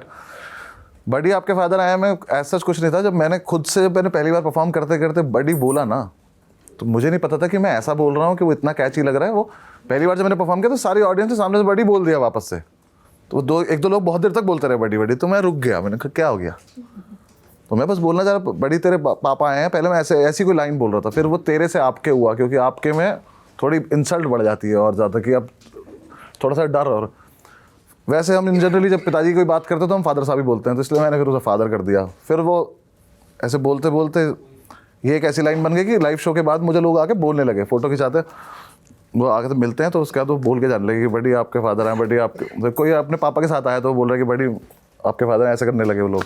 मुझे समझ में आ गया बहुत कैची फ्रेज है, मैंने कहा अब इस पर बहुत ज़्यादा खेलने वाला हूँ मैं। तो बेसिकली ये सेट मैंने ना 2 साल पहले लिखा था डालने के, मुझे इसकी एंडिंग नहीं मिल रही थी, तो मैं 2 साल से कंटिन्यूसली स्ट्रगल कर रहा था एक ऐसे सेट की एंडिंग ढूंढने के लिए जो मैं कर भी नहीं रहा था, जो मैं परफॉर्म भी नहीं कर रहा हूँ। मैं बस कहीं खाली बैठता हूँ, कोई सोच रहा है क्या सोच रहा है, मैं कहा तुम हेल्प नहीं कर पाओगे 20 मिनट को 21 मिनट करना, 21 नहीं हो रहा है। फिर मैं एक इम्पीरियल होटल में था कहीं पे, वहाँ मुझे एकदम से याद आया कि वो गाना चल रहा था रिहाना का love the way you lie.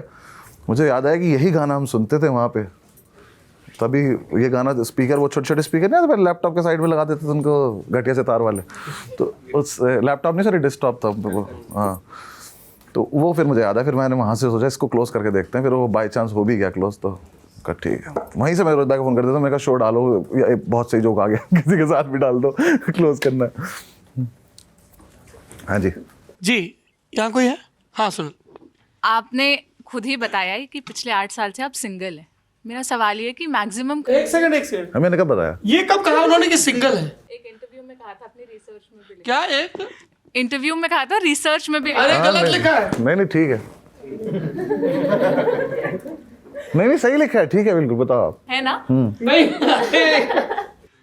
नहीं ये सवाल पूछने का मेरा पर्पस ये है कि अभी जब आप बता रहे थे कि आप किन लोगों के साथ बैठते हैं, किन लोगों के साथ बात करते हैं, उसमें मैक्सिमम आप मेल कॉमेडियंस का नाम ले, जबकि इसी रिसर्च में ये भी पता चला कि आपने शायद श्रीजा का नाम लिया है कि जो कॉमिक्स्तान में आई थी और वो जिस तरह की बातें करती हैं। अब विमेन और नॉट फनी वाली चीज़ें चेंज हो चुकी है, तो क्या आज भी आपकी ऐसी कोई फीमेल फ्रेंड्स नहीं है जिनके साथ आप डिस्कस करें या आप बात करें?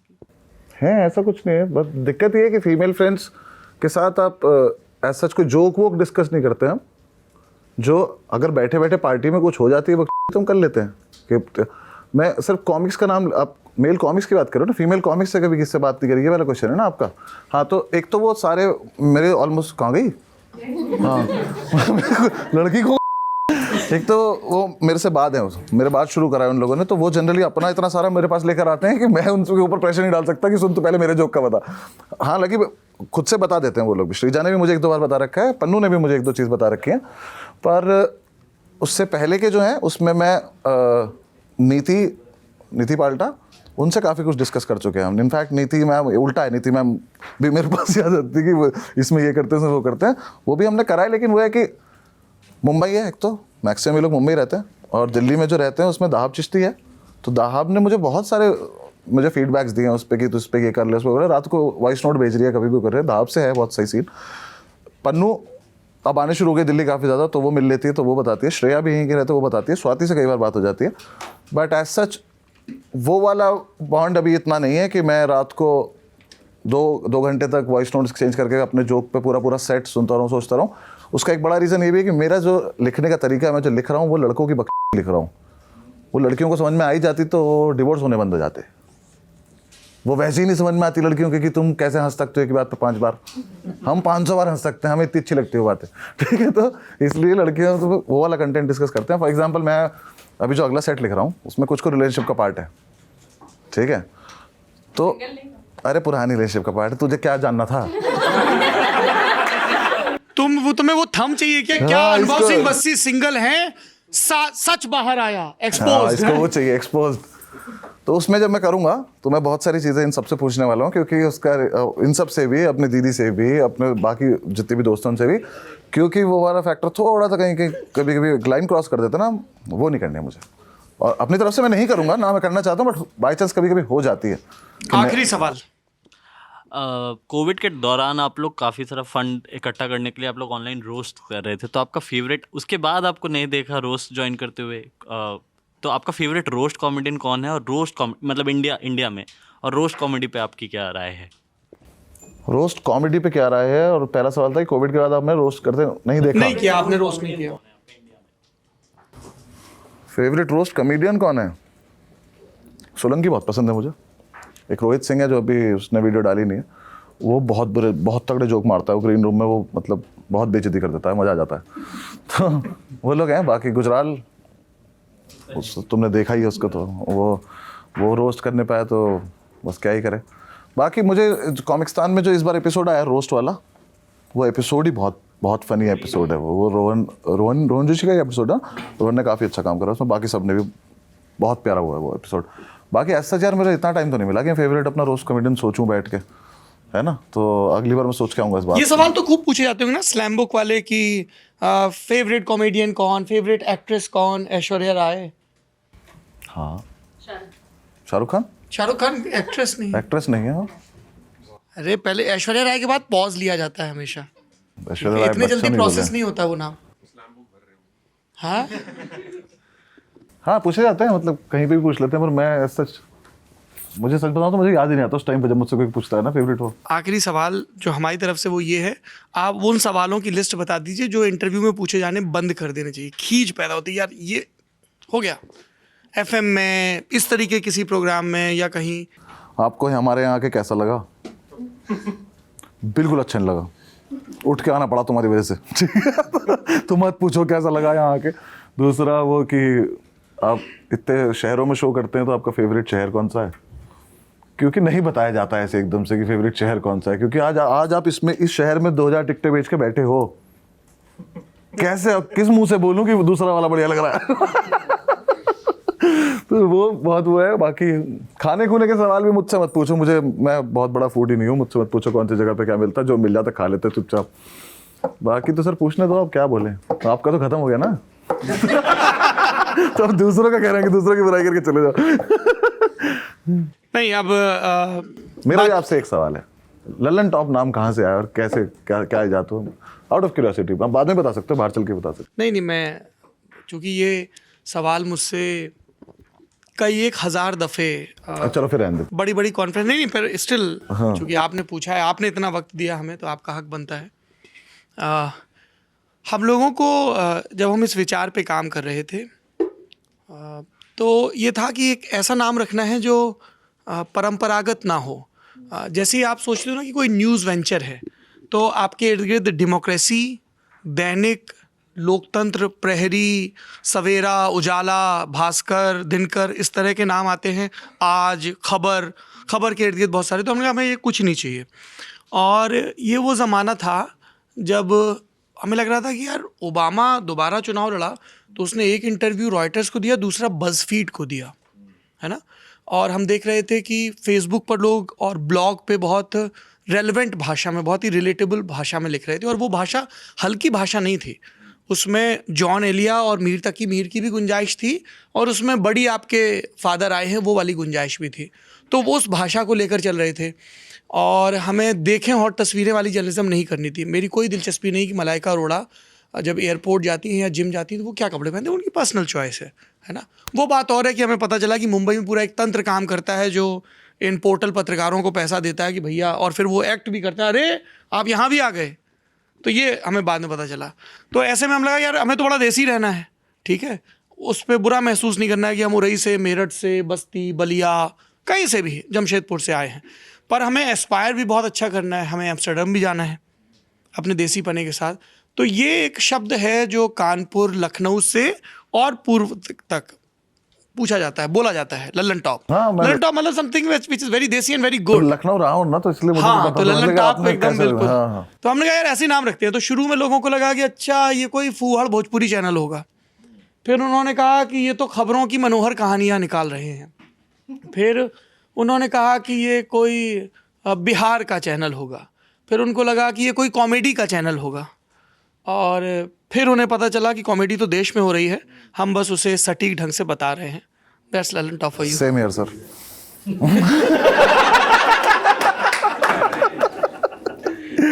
So on that note, thank you so much. Guest in the newsroom, the Iron Bossing Bassi. Thank you so much. Thank you.